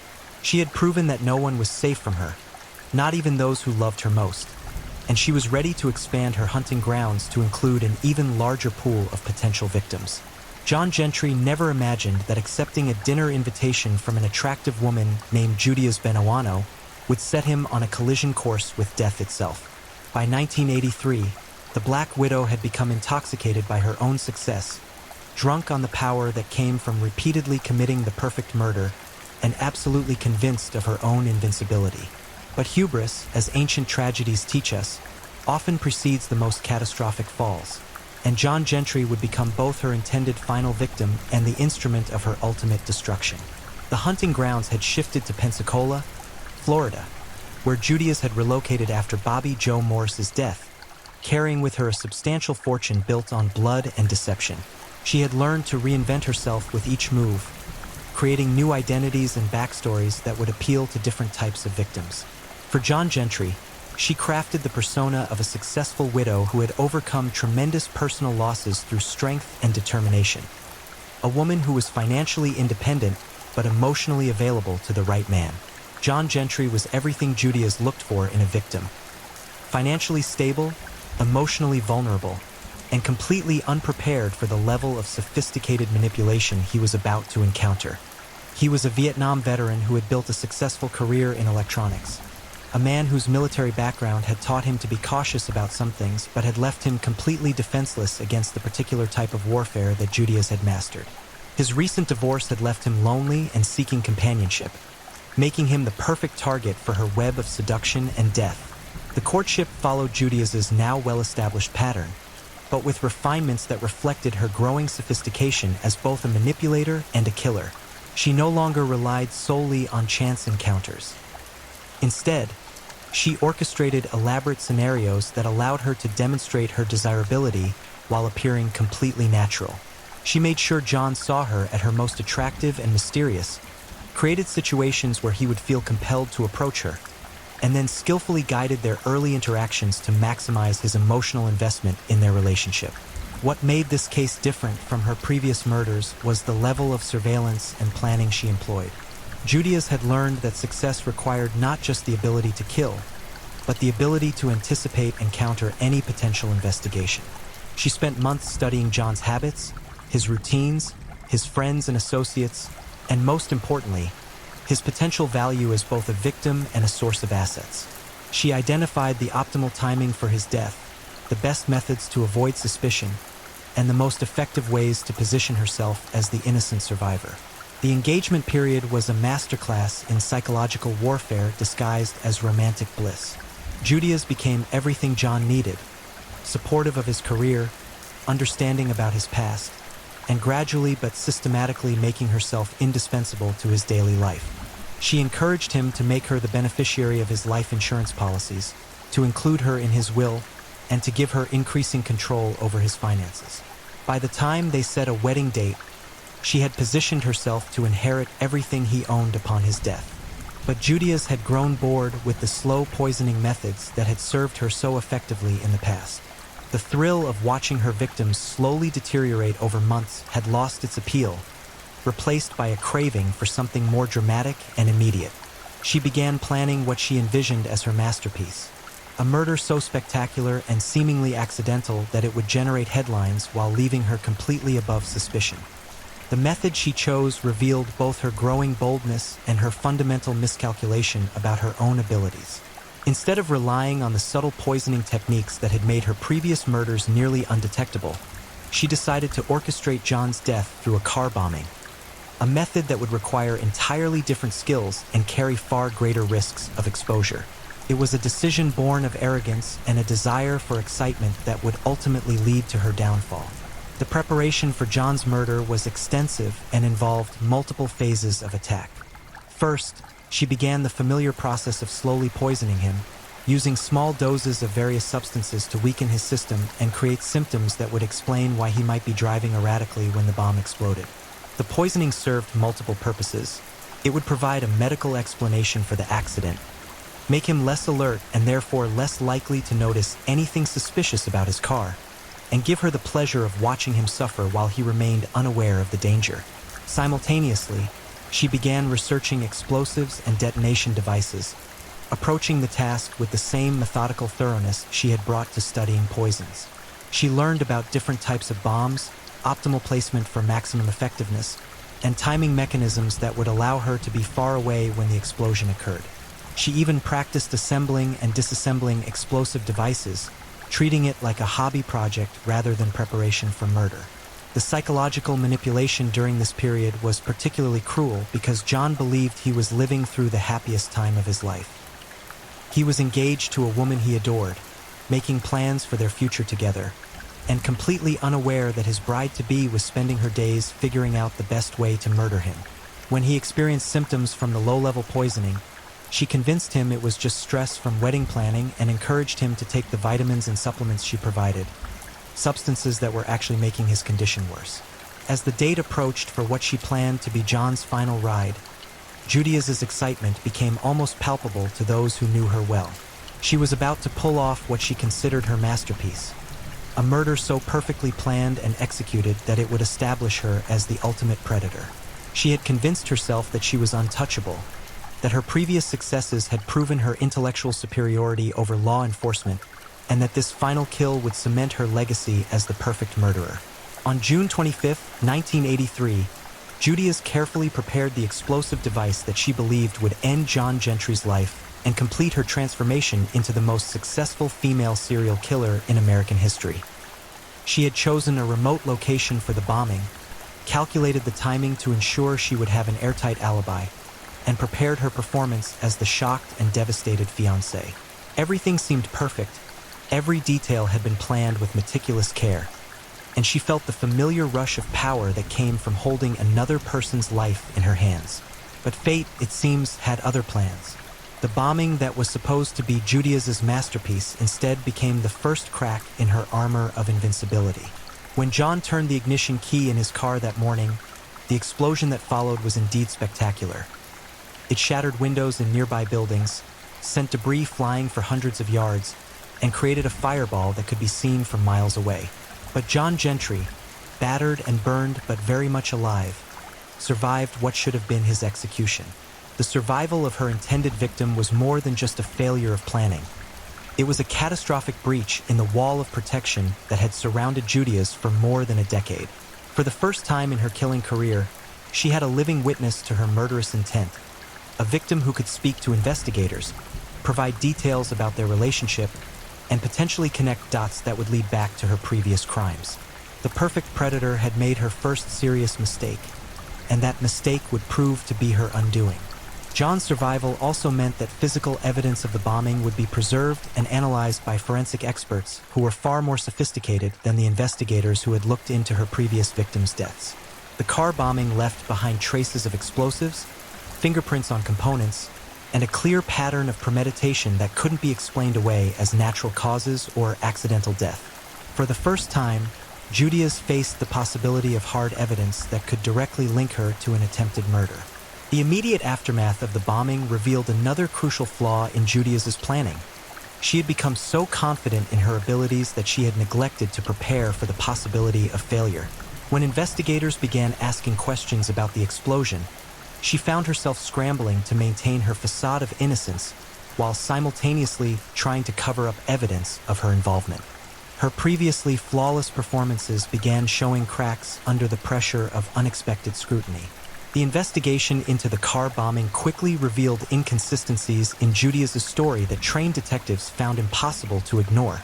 Her alibi, which had seemed airtight in theory, began falling apart under careful examination. Witnesses came forward with information about her unusual behavior in the days leading up to the explosion, her suspicious questions about explosives, and her seemingly premature knowledge of details about the bombing that hadn't been released to the public. But perhaps most damning was the way John Gentry himself began connecting dots that led back to Judia's involvement in his attempted murder. As he recovered from his injuries, he started remembering strange incidents from their relationship, times when she had asked unusual questions about his schedule, encouraged him to drive certain routes, or insisted on making changes to his car's maintenance routine.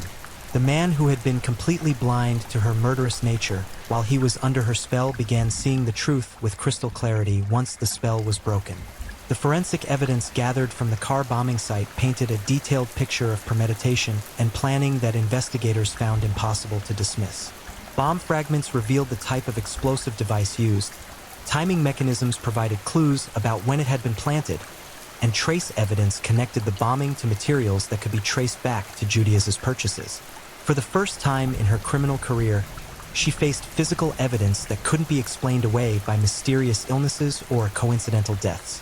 As the investigation expanded, law enforcement officials began taking a closer look at Judia's history, and what they found sent chills down the spines of even the most hardened detectives. The pattern of mysterious deaths surrounding her became impossible to ignore. Too many husbands, boyfriends, and family members had died under suspicious circumstances for it to be mere coincidence. Each death had seemed isolated and explainable at the time, but viewed together, they formed a clear pattern of serial murder that stretched back more than a decade. The exhumation of her previous victims' bodies provided the concrete evidence that investigators needed to build a case against her. Modern forensic techniques revealed traces of arsenic and other poisons in tissue samples that had been preserved from autopsies performed years earlier.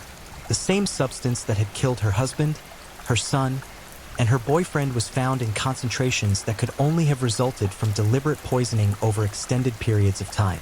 The media attention surrounding the case transformed Judia's Benoano from an unknown widow into a national symbol of female evil.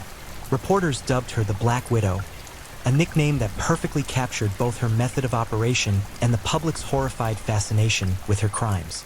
The coverage revealed details about her methodology, her victim selection process, and the cold calculation that had gone into each murder, painting a portrait of a killer whose depravity exceeded anything most people could imagine.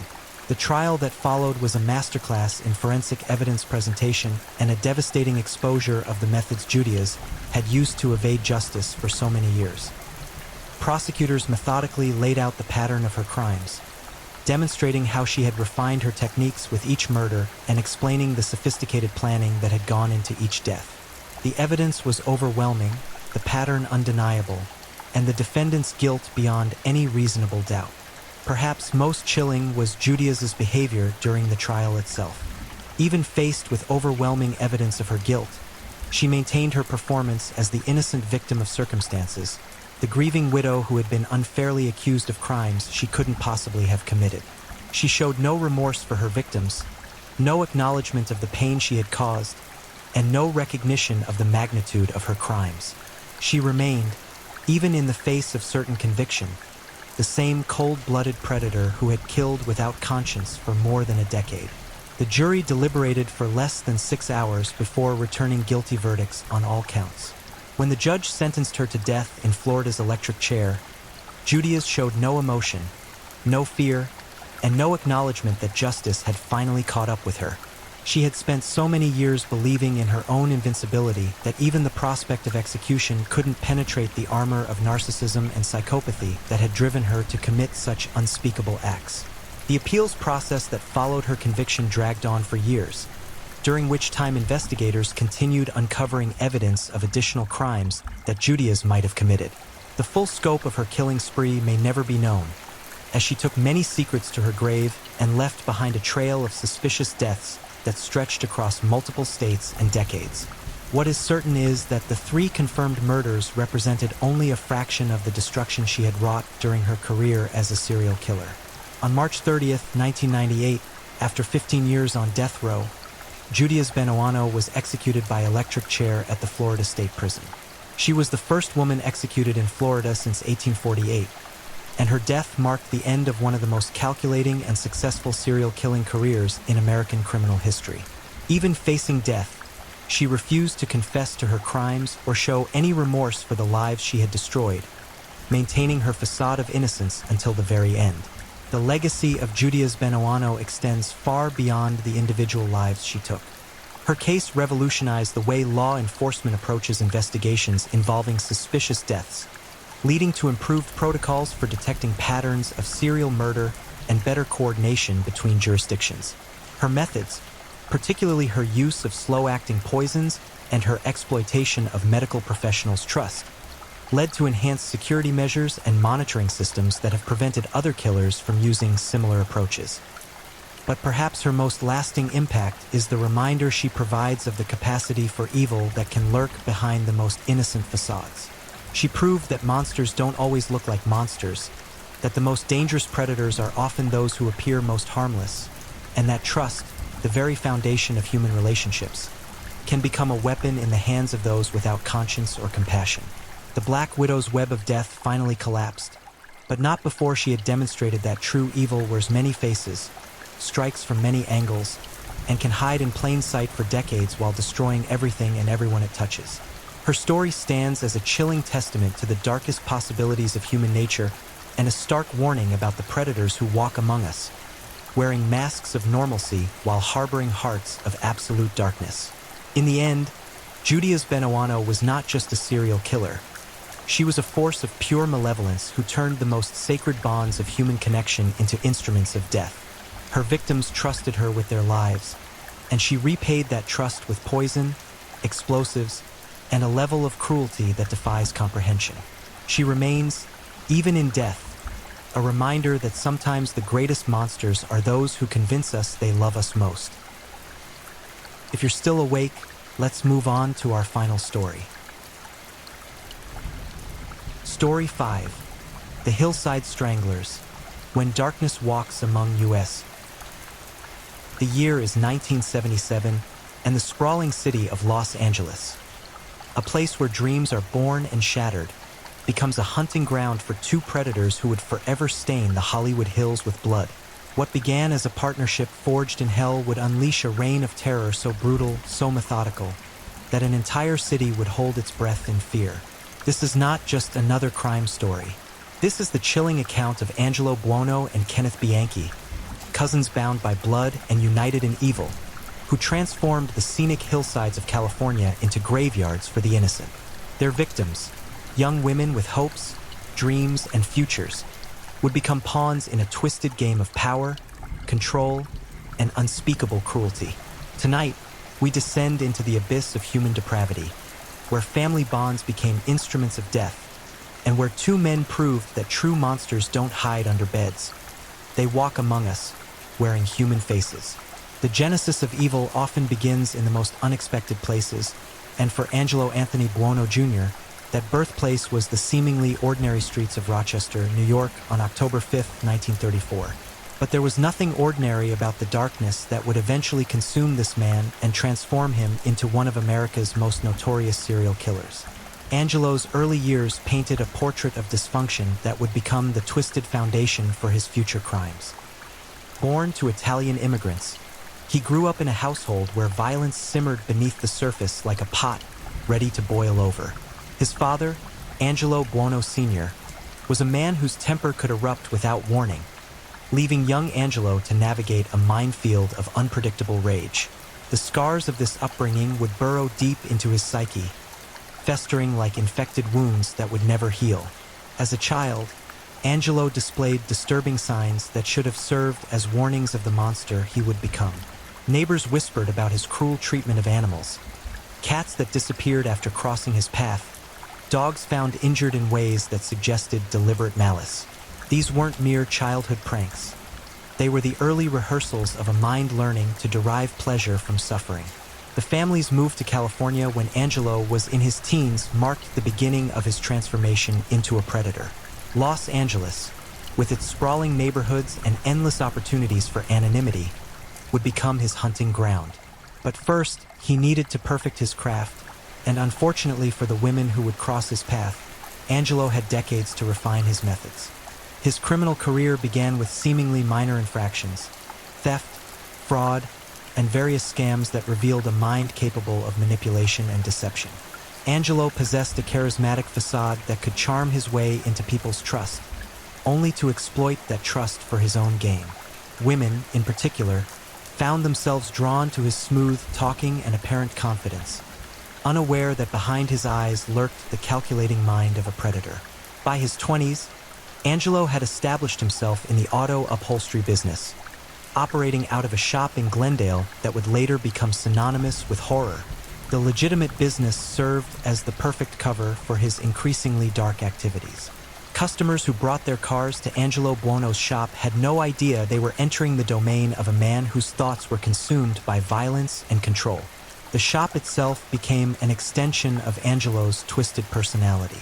Located in a neighborhood where screams might go unnoticed or be dismissed as the sounds of machinery, it provided the perfect environment for his evolving brutality. The tools of his trade, sharp instruments designed to cut and shape upholstery, would take on sinister new purposes as Angelo's fantasies grew more elaborate and deadly. It was during this period that Angelo's relationship with women began to reveal the true extent of his pathology.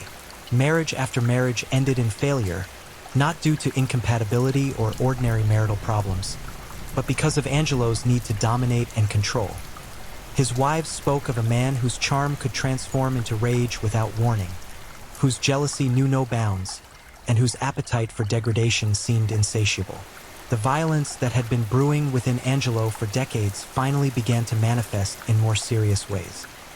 Police reports from this era paint a picture of a man whose criminal activities were escalating, each incident more serious than the last. But Angelo was cunning enough to avoid the most serious consequences, always managing to slip away before the full weight of justice could fall upon him. Then came the moment that would change everything: the arrival of his younger cousin, Kenneth Alessio Bianchi, from Rochester. Born on May 22, 1951, Kenneth brought his own brand of dysfunction to Los Angeles, having been raised in a household that rivaled Angelo's in its capacity to produce damaged individuals. Kenneth's childhood had been marked by bizarre behavior, compulsive lying, and a troubling fascination with psychology that suggested a mind already twisted by dark impulses. Kenneth's mother, Frances Cialino, had given birth to him out of wedlock and later married Peter Bianchi, who adopted the boy. But this supposedly stable family unit was anything but stable.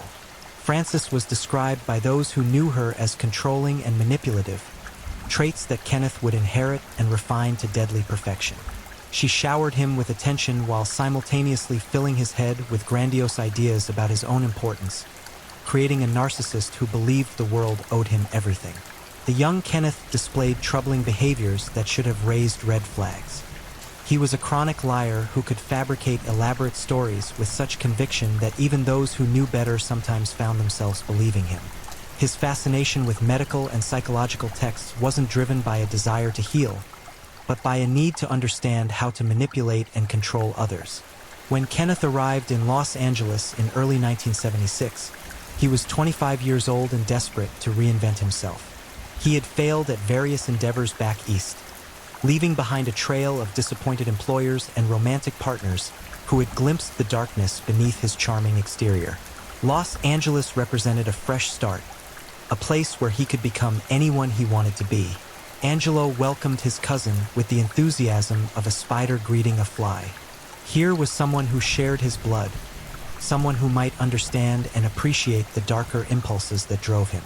What Angelo couldn't have anticipated was that Kenneth would prove to be not just a willing accomplice, but an equal partner in the horror they would unleash upon the world. The two cousins quickly established a dynamic that would prove deadly for the women of Los Angeles. Angelo, older and more experienced in the ways of violence, became the teacher. Kenneth, eager to prove himself and hungry for acceptance, became the devoted student. Together, they formed a partnership that would transform them from individual threats into a killing machine capable of unprecedented brutality. Their early crimes together were relatively minor, small-time fraud schemes and petty thefts that served as training exercises for what was to come. But even these lesser crimes revealed the twisted psychology that drove both men. They derived pleasure not just from the financial gain, but from the act of deception itself, from the power they felt over their victims. As 1977 dawned, Angelo and Kenneth had settled into a routine that involved increasingly elaborate criminal schemes. Angelo's upholstery shop had become their unofficial headquarters, a place where they could plan their activities and refine their methods. The tools of Angelo's legitimate trade were gradually being supplemented with items that had no innocent purpose. Restraints, weapons, and other implements that suggested their thoughts were turning toward more serious crimes. The transformation was subtle but undeniable. Conversations that had once focused on minor scams and petty theft gradually shifted toward darker subjects. Angelo began sharing his violent fantasies with Kenneth, testing his cousin's reaction and gauging his willingness to participate in more serious crimes. Kenneth's responses revealed a mind equally twisted, equally hungry for the power that comes from inflicting suffering upon others. By the summer of 1977, both men had crossed a psychological threshold from which there would be no return. The games and minor crimes that had satisfied them for months were no longer enough. They needed something more intense, more satisfying to their twisted appetites. And as the warm California sun beat down on the hills surrounding Los Angeles, two predators prepared to unleash a reign of terror that would forever change the landscape of American crime. The stage was set, the players were in position, and the city of Los Angeles was about to discover that sometimes the most dangerous monsters are the ones who wear human faces and smile while they plan your destruction. October 18, 1977, dawned like any other day in Los Angeles, with the California sun casting long shadows across the Hollywood Hills. But as darkness fell, those same hills would witness the beginning of a nightmare that would terrorize an entire city and etch the names of Angelo Buono and Kenneth Bianchi into the annals of criminal infamy. The transformation from fantasy to reality happened with terrifying swiftness. For months, Angelo and Kenneth had been building toward this moment, their conversations growing darker, their plans more detailed. The psychological barriers that separate thought from action had been systematically dismantled, leaving only the raw hunger for power and control that would drive their horrific crimes. Their first victim was Yolanda Washington, a young African-American woman whose life was about to intersect with two predators in the most tragic way possible. Yolanda was barely 19 years old, a teenager trying to survive on the harsh streets of Los Angeles.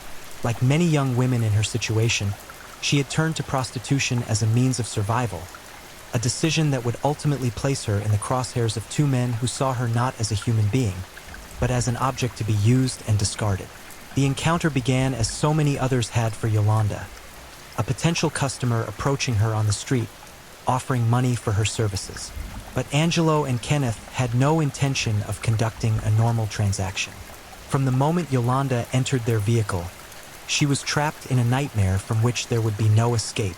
The details of what happened next reveal the methodical brutality that would become the hallmark of the Hillside Stranglers. This was not a crime of passion or a moment of lost control. Every action was deliberate, calculated to maximize the suffering of their victim while satisfying the twisted needs of her killers. Angelo and Kenneth had developed a system that allowed them to work together with terrifying efficiency. One would restrain the victim while the other prepared the instruments of torture.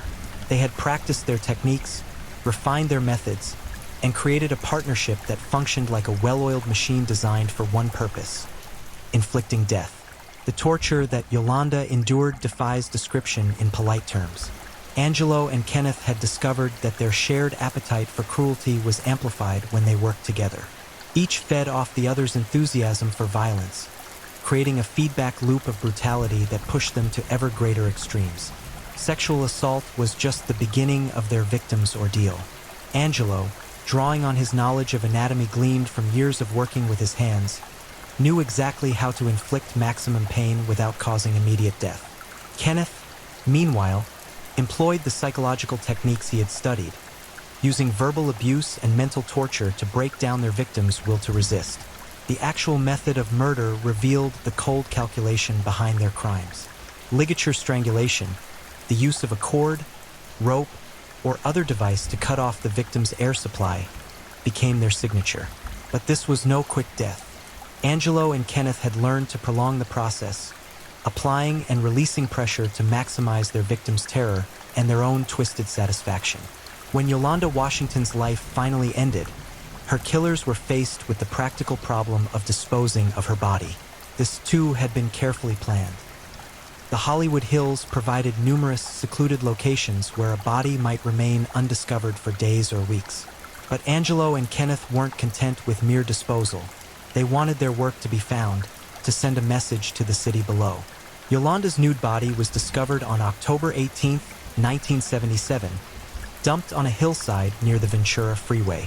The positioning was deliberate, designed to shock and terrify anyone who might discover the remains.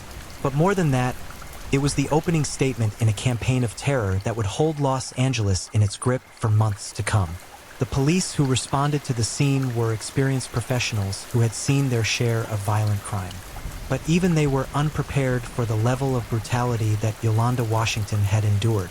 The evidence of torture was unmistakable, from the ligature marks around her neck to the other injuries that spoke of prolonged suffering. Detective Frank Salerno, who would become one of the lead investigators on the case, later described the crime scene as one of the most disturbing he had encountered in his career. The positioning of the body, the evidence of torture, and the clinical precision with which the murder had been carried out all pointed to killers who were not only brutal but organized and methodical in their approach. But for Angelo and Kenneth, the murder of Yolanda Washington was not an ending. It was a beginning. The experience had exceeded their wildest fantasies, providing a rush of power and satisfaction that immediately created a hunger for more. Within days, they were already planning their next attack, their minds consumed with thoughts of how they might improve upon their methods. The selection of their next victim followed a pattern that would become frighteningly familiar. Judith Lynn Miller, a 15-year-old runaway, represented the perfect target for predators like Angelo and Kenneth. Young, vulnerable, and without family connections that might lead to an immediate search, she embodied everything the killers were looking for in their prey. Judith's short life had been marked by the kind of trauma and instability that made her particularly susceptible to predators. A runaway from home, she had been living on the streets and supporting herself through prostitution. Like Yolanda Washington, she was a young woman trying to survive in a world that offered her few options and little protection. The abduction of Judith Miller took place on October 31st, 1977, Halloween night, a date that would add an extra layer of horror to an already nightmarish crime. Angelo and Kenneth had learned from their previous experience, refining their approach and perfecting their technique for luring victims into their trap. The torture that Judith endured was even more prolonged and brutal than what Yolanda Washington had suffered. Angelo and Kenneth were growing more confident in their abilities, more creative in their cruelty. They had discovered that working together amplified not just their capacity for violence, but their enjoyment of it. The methods they employed revealed minds that were not merely violent, but genuinely sadistic. Every aspect of their crimes was designed to maximize their victims' suffering while satisfying their own twisted appetites. They took photographs, made recordings, and kept trophies, all evidence of killers who were not only organized but deeply invested in reliving their crimes. When Judith Miller's body was discovered on November 1st, 1977, in La Crescenta, the similarities to the Yolanda Washington murder were immediately apparent to investigators. The positioning of the body, the evidence of torture, and the method of murder all pointed to the same killers. Los Angeles was beginning to realize that a new kind of predator was stalking its streets. The media coverage of the murders began to intensify, with reporters coining the term hillside strangler to describe the unknown killer or killers. At this point, investigators were still uncertain whether they were dealing with one perpetrator or multiple offenders. The clinical precision of the crimes suggested a single, highly organized killer, but the level of brutality seemed almost too much for one person to inflict. Angelo and Kenneth followed the media coverage with intense interest, reveling in the fear they were creating throughout the city. The knowledge that their crimes were making headlines, that people were changing their behavior out of fear, provided an additional source of satisfaction that only fueled their desire to continue.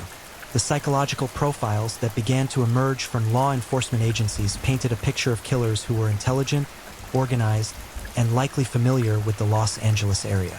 The selection of dump sites showed an intimate knowledge of the terrain, while the methods employed suggested individuals with both physical strength and psychological sophistication.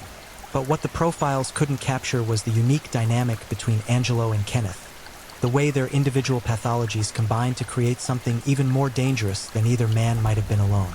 Angelo provided the experience and the base of operations, while Kenneth brought fresh enthusiasm and a willingness to push boundaries even further. As November progressed, the two cousins were already planning their next attack. The Halloween murder had been particularly satisfying, and they were eager to build upon their success. But they were also beginning to realize that their activities would need to evolve if they were to avoid detection.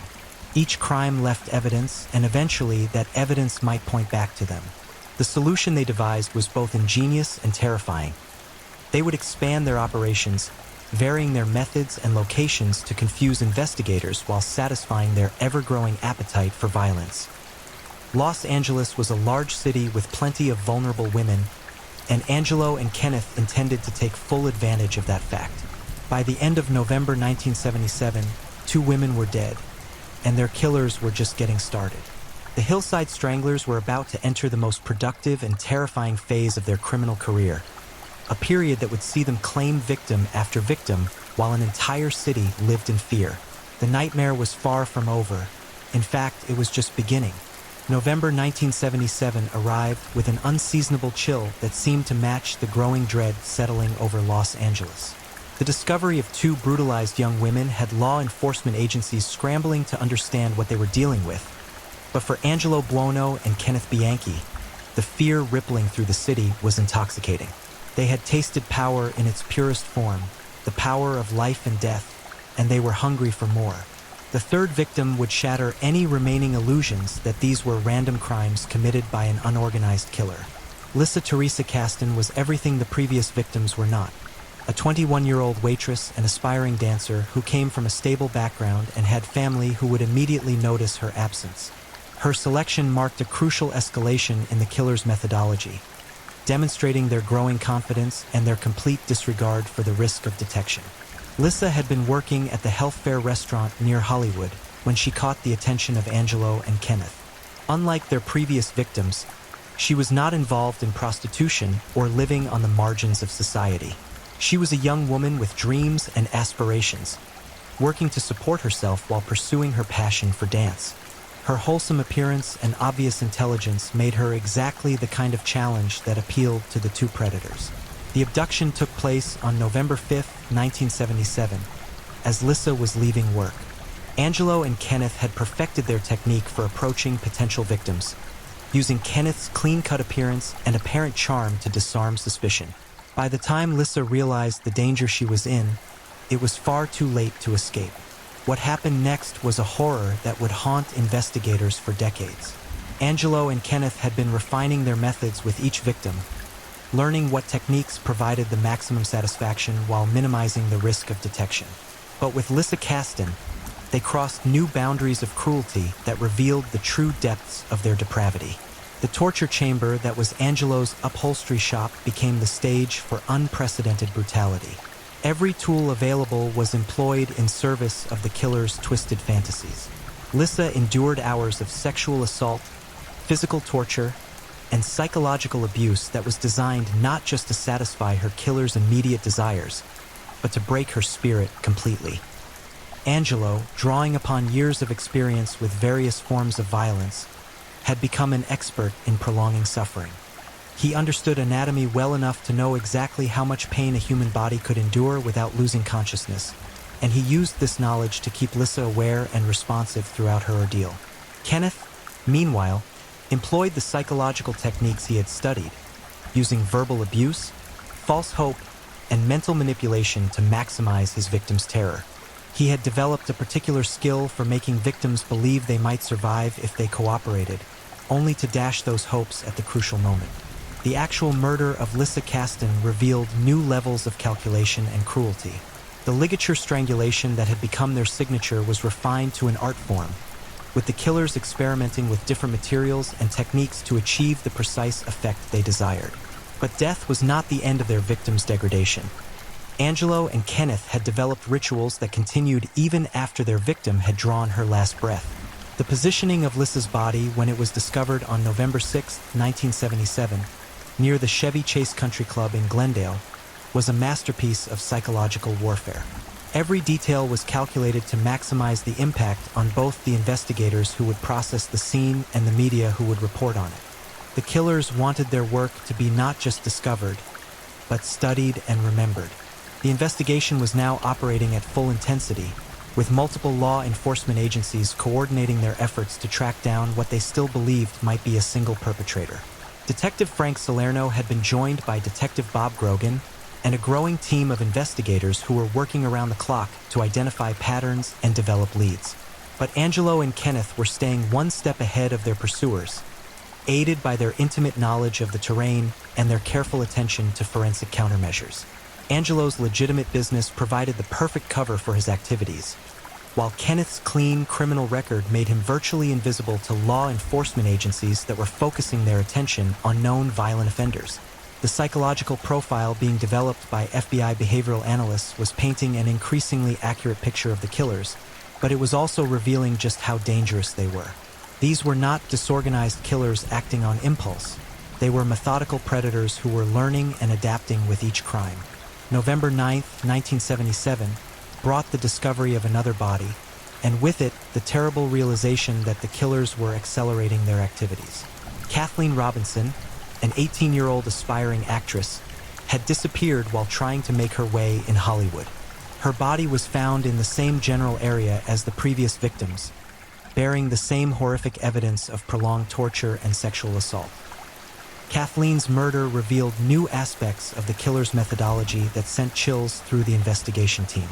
The level of organization required to abduct, torture, and dispose of victims at this pace suggested a partnership rather than a lone wolf. But even more disturbing was the evidence that the killers were becoming more creative in their brutality, experimenting with new forms of torture and degradation.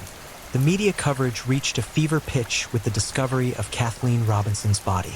Television news programs and newspapers were dominated by coverage of what journalists had dubbed the Hillside Strangler case. The term was inaccurate. Investigators now knew they were dealing with multiple killers, but it captured the public's imagination and added to the growing atmosphere of terror. Los Angeles was transforming into a city under siege. Women changed their routines, avoided going out alone, and looked over their shoulders constantly. Parents kept their daughters close to home, and businesses that catered to young women saw their clientele dwindle as fear took hold. Angelo and Kenneth watched this transformation with satisfaction, knowing that their actions were reshaping the behavior of an entire metropolitan area. But the killers were far from finished. On November 13, 1977, they claimed their next victim, Sonia Johnson, a 14-year-old girl whose youth and innocence made her death particularly shocking. Sonia had been living in a group home, making her exactly the kind of vulnerable target that appealed to predators like Angelo and Kenneth. The brutality inflicted upon Sonia Johnson exceeded anything the killers had done before. Her age seemed to inflame their sadistic appetites, leading to forms of torture and degradation that investigators would struggle to document without becoming physically ill. The crime scene photographs from her murder would become some of the most disturbing evidence ever processed by the Los Angeles County Sheriff's Department. The discovery of Sonia's body on November 14, 1977, in the hills above Glendora marked a turning point in the investigation. The sheer brutality of her murder, combined with her young age, galvanized law enforcement agencies throughout California. Resources that had previously been allocated to other cases were redirected to the Hillside Strangler investigation, and federal assistance was requested to help coordinate the massive effort. Angelo and Kenneth were reveling in the attention their crimes were generating. The knowledge that they had brought an entire city to its knees, that their actions were being discussed in police stations, newsrooms, and living rooms throughout Los Angeles, provided a satisfaction that was almost as intoxicating as the murders themselves. But they were also beginning to feel the pressure of the intensifying investigation. Each crime left evidence, and eventually that evidence would form a pattern that might lead investigators back to them. The solution they devised was to expand their operations even further, varying their methods and locations while increasing the pace of their attacks. November 20th, 1977, brought the discovery of the bodies of Dolores Cepeda and Sonia Johnson, two more young women whose lives had been snuffed out to satisfy the twisted appetites of two predators. The murders revealed new levels of planning and coordination, with evidence suggesting that both victims had been abducted simultaneously and held for an extended period before being killed. The double murder marked a new phase in the killer's evolution. They were becoming more ambitious, more confident, and more creative in their approach to selecting and disposing of victims. The psychological profiles being developed by law enforcement agencies were having to be constantly updated as new evidence revealed additional aspects of the killer's methodology. December 1977 would bring even more horror as Angelo and Kenneth entered what would later be recognized as the peak period of their criminal career. The city of Los Angeles was about to discover that its nightmare was far from over. In fact, the worst was yet to come. The Hillside Stranglers were approaching the height of their power, and their appetite for violence showed no signs of diminishing. As Christmas approached, families throughout Los Angeles were preparing for the holidays while living in constant fear that their daughters, sisters, or wives might become the next victims of killers who seemed to strike without warning and disappear without a trace. The festive season that should have brought joy and celebration was instead overshadowed by the knowledge that somewhere in the city, two predators were planning their next attack. The investigators working the case were exhausted and frustrated, having followed dozens of leads without making significant progress toward identifying the killers. But they were also learning valuable lessons about the methodology and psychology of their quarry, building a foundation of knowledge that would eventually prove crucial to bringing the nightmare to an end. Angelo and Kenneth, meanwhile, were planning their next moves with the confidence of killers who believed they were invincible. They had successfully evaded capture while terrorizing an entire city, and they saw no reason why their reign of terror couldn't continue indefinitely. The stage was set for the final act of their horrific drama, though neither man could have predicted how their partnership would ultimately lead to their downfall. December 1977 descended upon Los Angeles like a shroud of despair, with the holiday lights and festive decorations creating a grotesque contrast to the terror that gripped the city. Angelo Buono and Kenneth Bianchi had reached the pinnacle of their murderous partnership, their confidence swollen to dangerous proportions as they prepared to unleash their most audacious crimes yet. But with that confidence came the arrogance that would ultimately seal their fate. The systematic brutalization of innocent women had become routine for the two cousins, their methods refined to a horrifying precision that spoke to minds completely divorced from human empathy. December 9, 1977, would witness the abduction of their next victim, a young woman whose murder would push the boundaries of their cruelty even further into the realm of the unthinkable. Kimberly Diane Martin, a 20-year-old call girl, answered what she believed was a routine service call to an apartment in Hollywood. The request had come through her agency, seeming no different from countless others she had handled. But Angelo and Kenneth had carefully orchestrated every detail of the trap, using their growing expertise in manipulation to lure their victim directly into their hands. The apartment itself was a carefully prepared killing ground. Angelo and Kenneth had rented it specifically for this purpose, transforming what should have been a simple residential space into a chamber of horrors equipped with everything they needed to satisfy their increasingly elaborate fantasies. Every tool, every restraint, every implement of torture had been selected and positioned with the care of artists preparing for a masterpiece.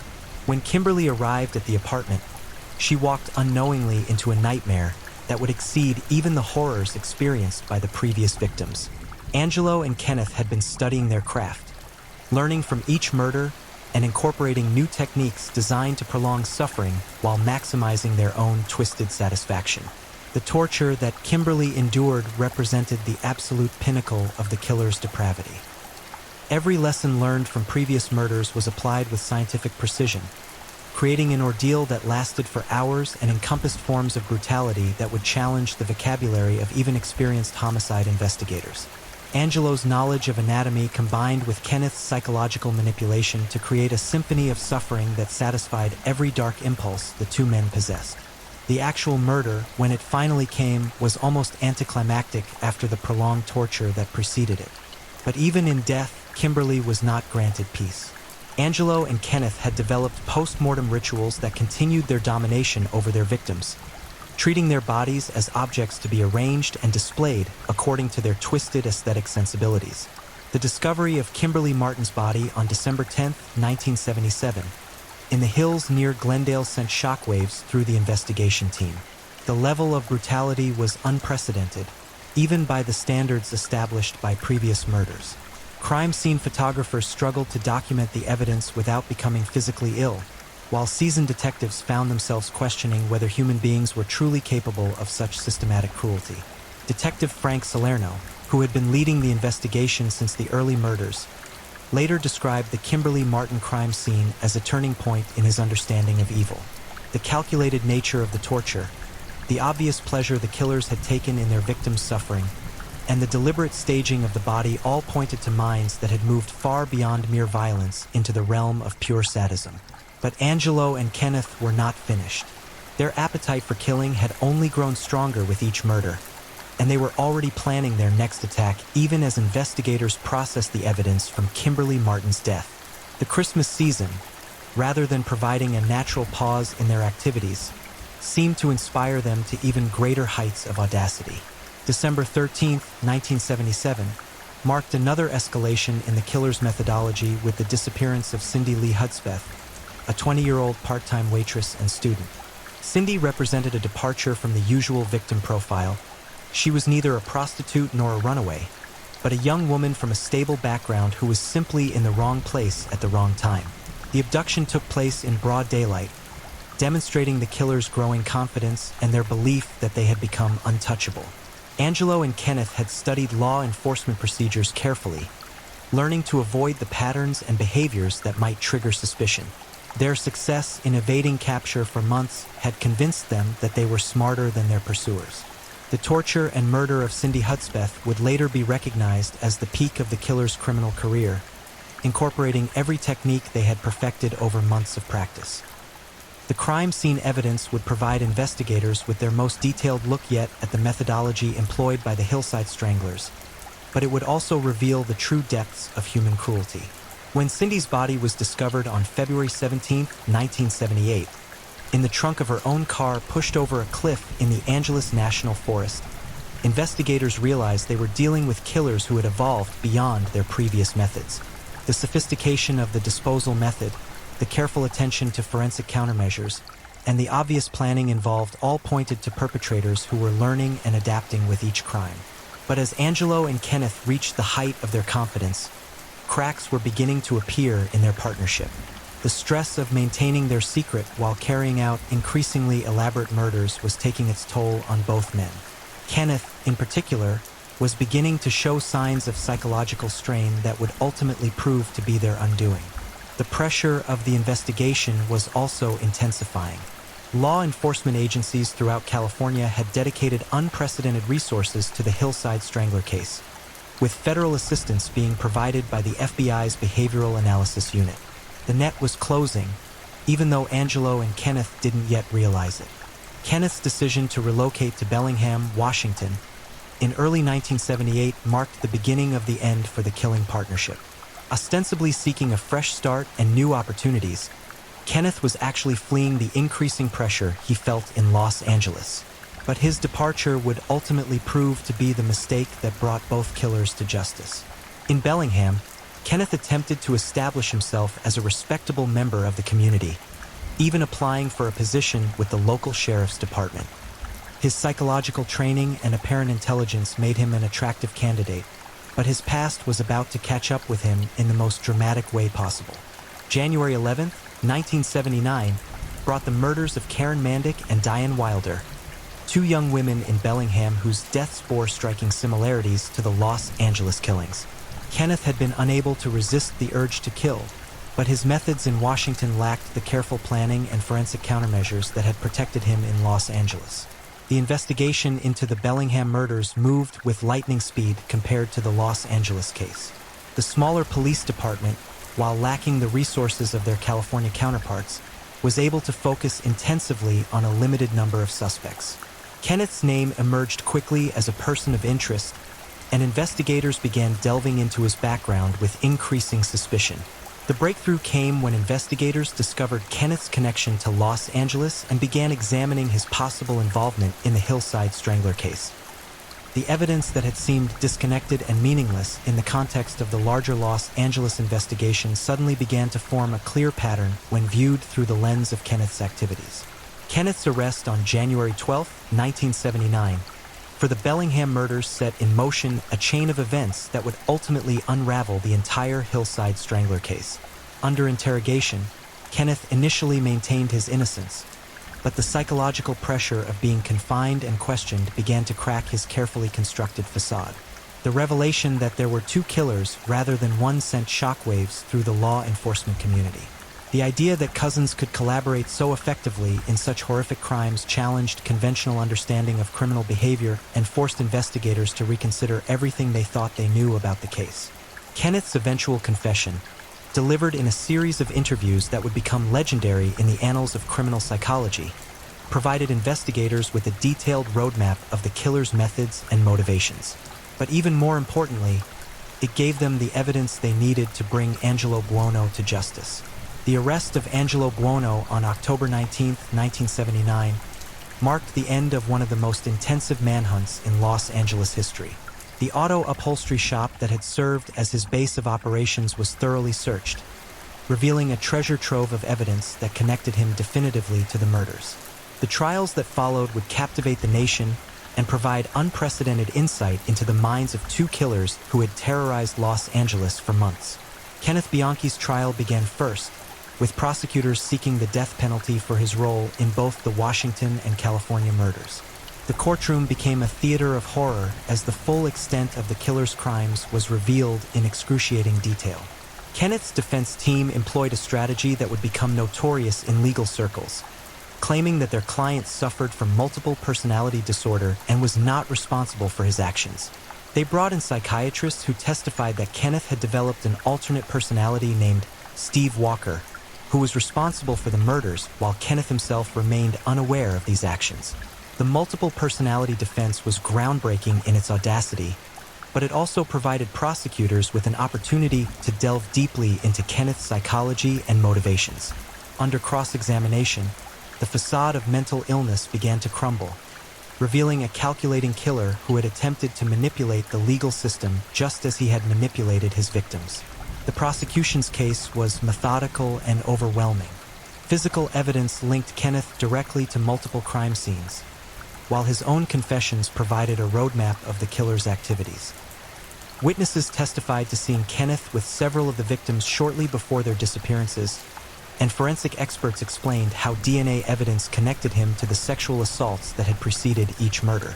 Perhaps most damning of all was Kenneth's own testimony, delivered with a clinical detachment that chilled everyone in the courtroom. He described the murders in precise detail, explaining the techniques he and Angelo had employed and the satisfaction they had derived from their victims' suffering. His words painted a picture of evil so pure and unrepentant that it left seasoned court reporters struggling to maintain their professional composure. Angelo Buono's trial presented different challenges for prosecutors. Unlike Kenneth, who had been caught red-handed in Washington, Angelo had never been directly linked to any individual murder through physical evidence. The case against him rested largely on Kenneth's testimony, creating credibility issues that the defense exploited ruthlessly. Angelo's legal team portrayed him as the victim of a vindictive cousin who was attempting to shift blame for his own crimes. They argued that Kenneth was a master manipulator who had fabricated evidence of Angelo's involvement to secure a more favorable plea agreement. The defense painted a picture of Kenneth as a lone wolf killer who had used his older cousin's reputation and resources to facilitate his crimes. But the prosecution had more than just Kenneth's testimony. They had physical evidence from Angelo's upholstery shop, including fibers that matched materials found on several victims. They had witnesses who placed Angelo with some of the victims shortly before their disappearances. Most importantly, they had a detailed understanding of the killer's methodology that made it clear this was a collaborative effort requiring two perpetrators. The testimony of surviving victims who had encountered Angelo and Kenneth but managed to escape provided some of the most compelling evidence in the case. These women described being approached by two men working together, using coordinated tactics to lure them into dangerous situations. Their accounts perfectly matched the methodology revealed by the murder victims, providing independent verification of Kenneth's claims about their partnership. Expert witnesses in criminal psychology explained to the jury how the crimes bore all the hallmarks of a collaborative effort between two individuals with complementary skills and motivations. The level of organization, the sophisticated disposal methods, and the escalating brutality all pointed to killers who were learning from each other and pushing each other to greater extremes. The impact statements from victims' families provided heart-wrenching testimony about the lives that had been destroyed by Angelo and Kenneth's reign of terror.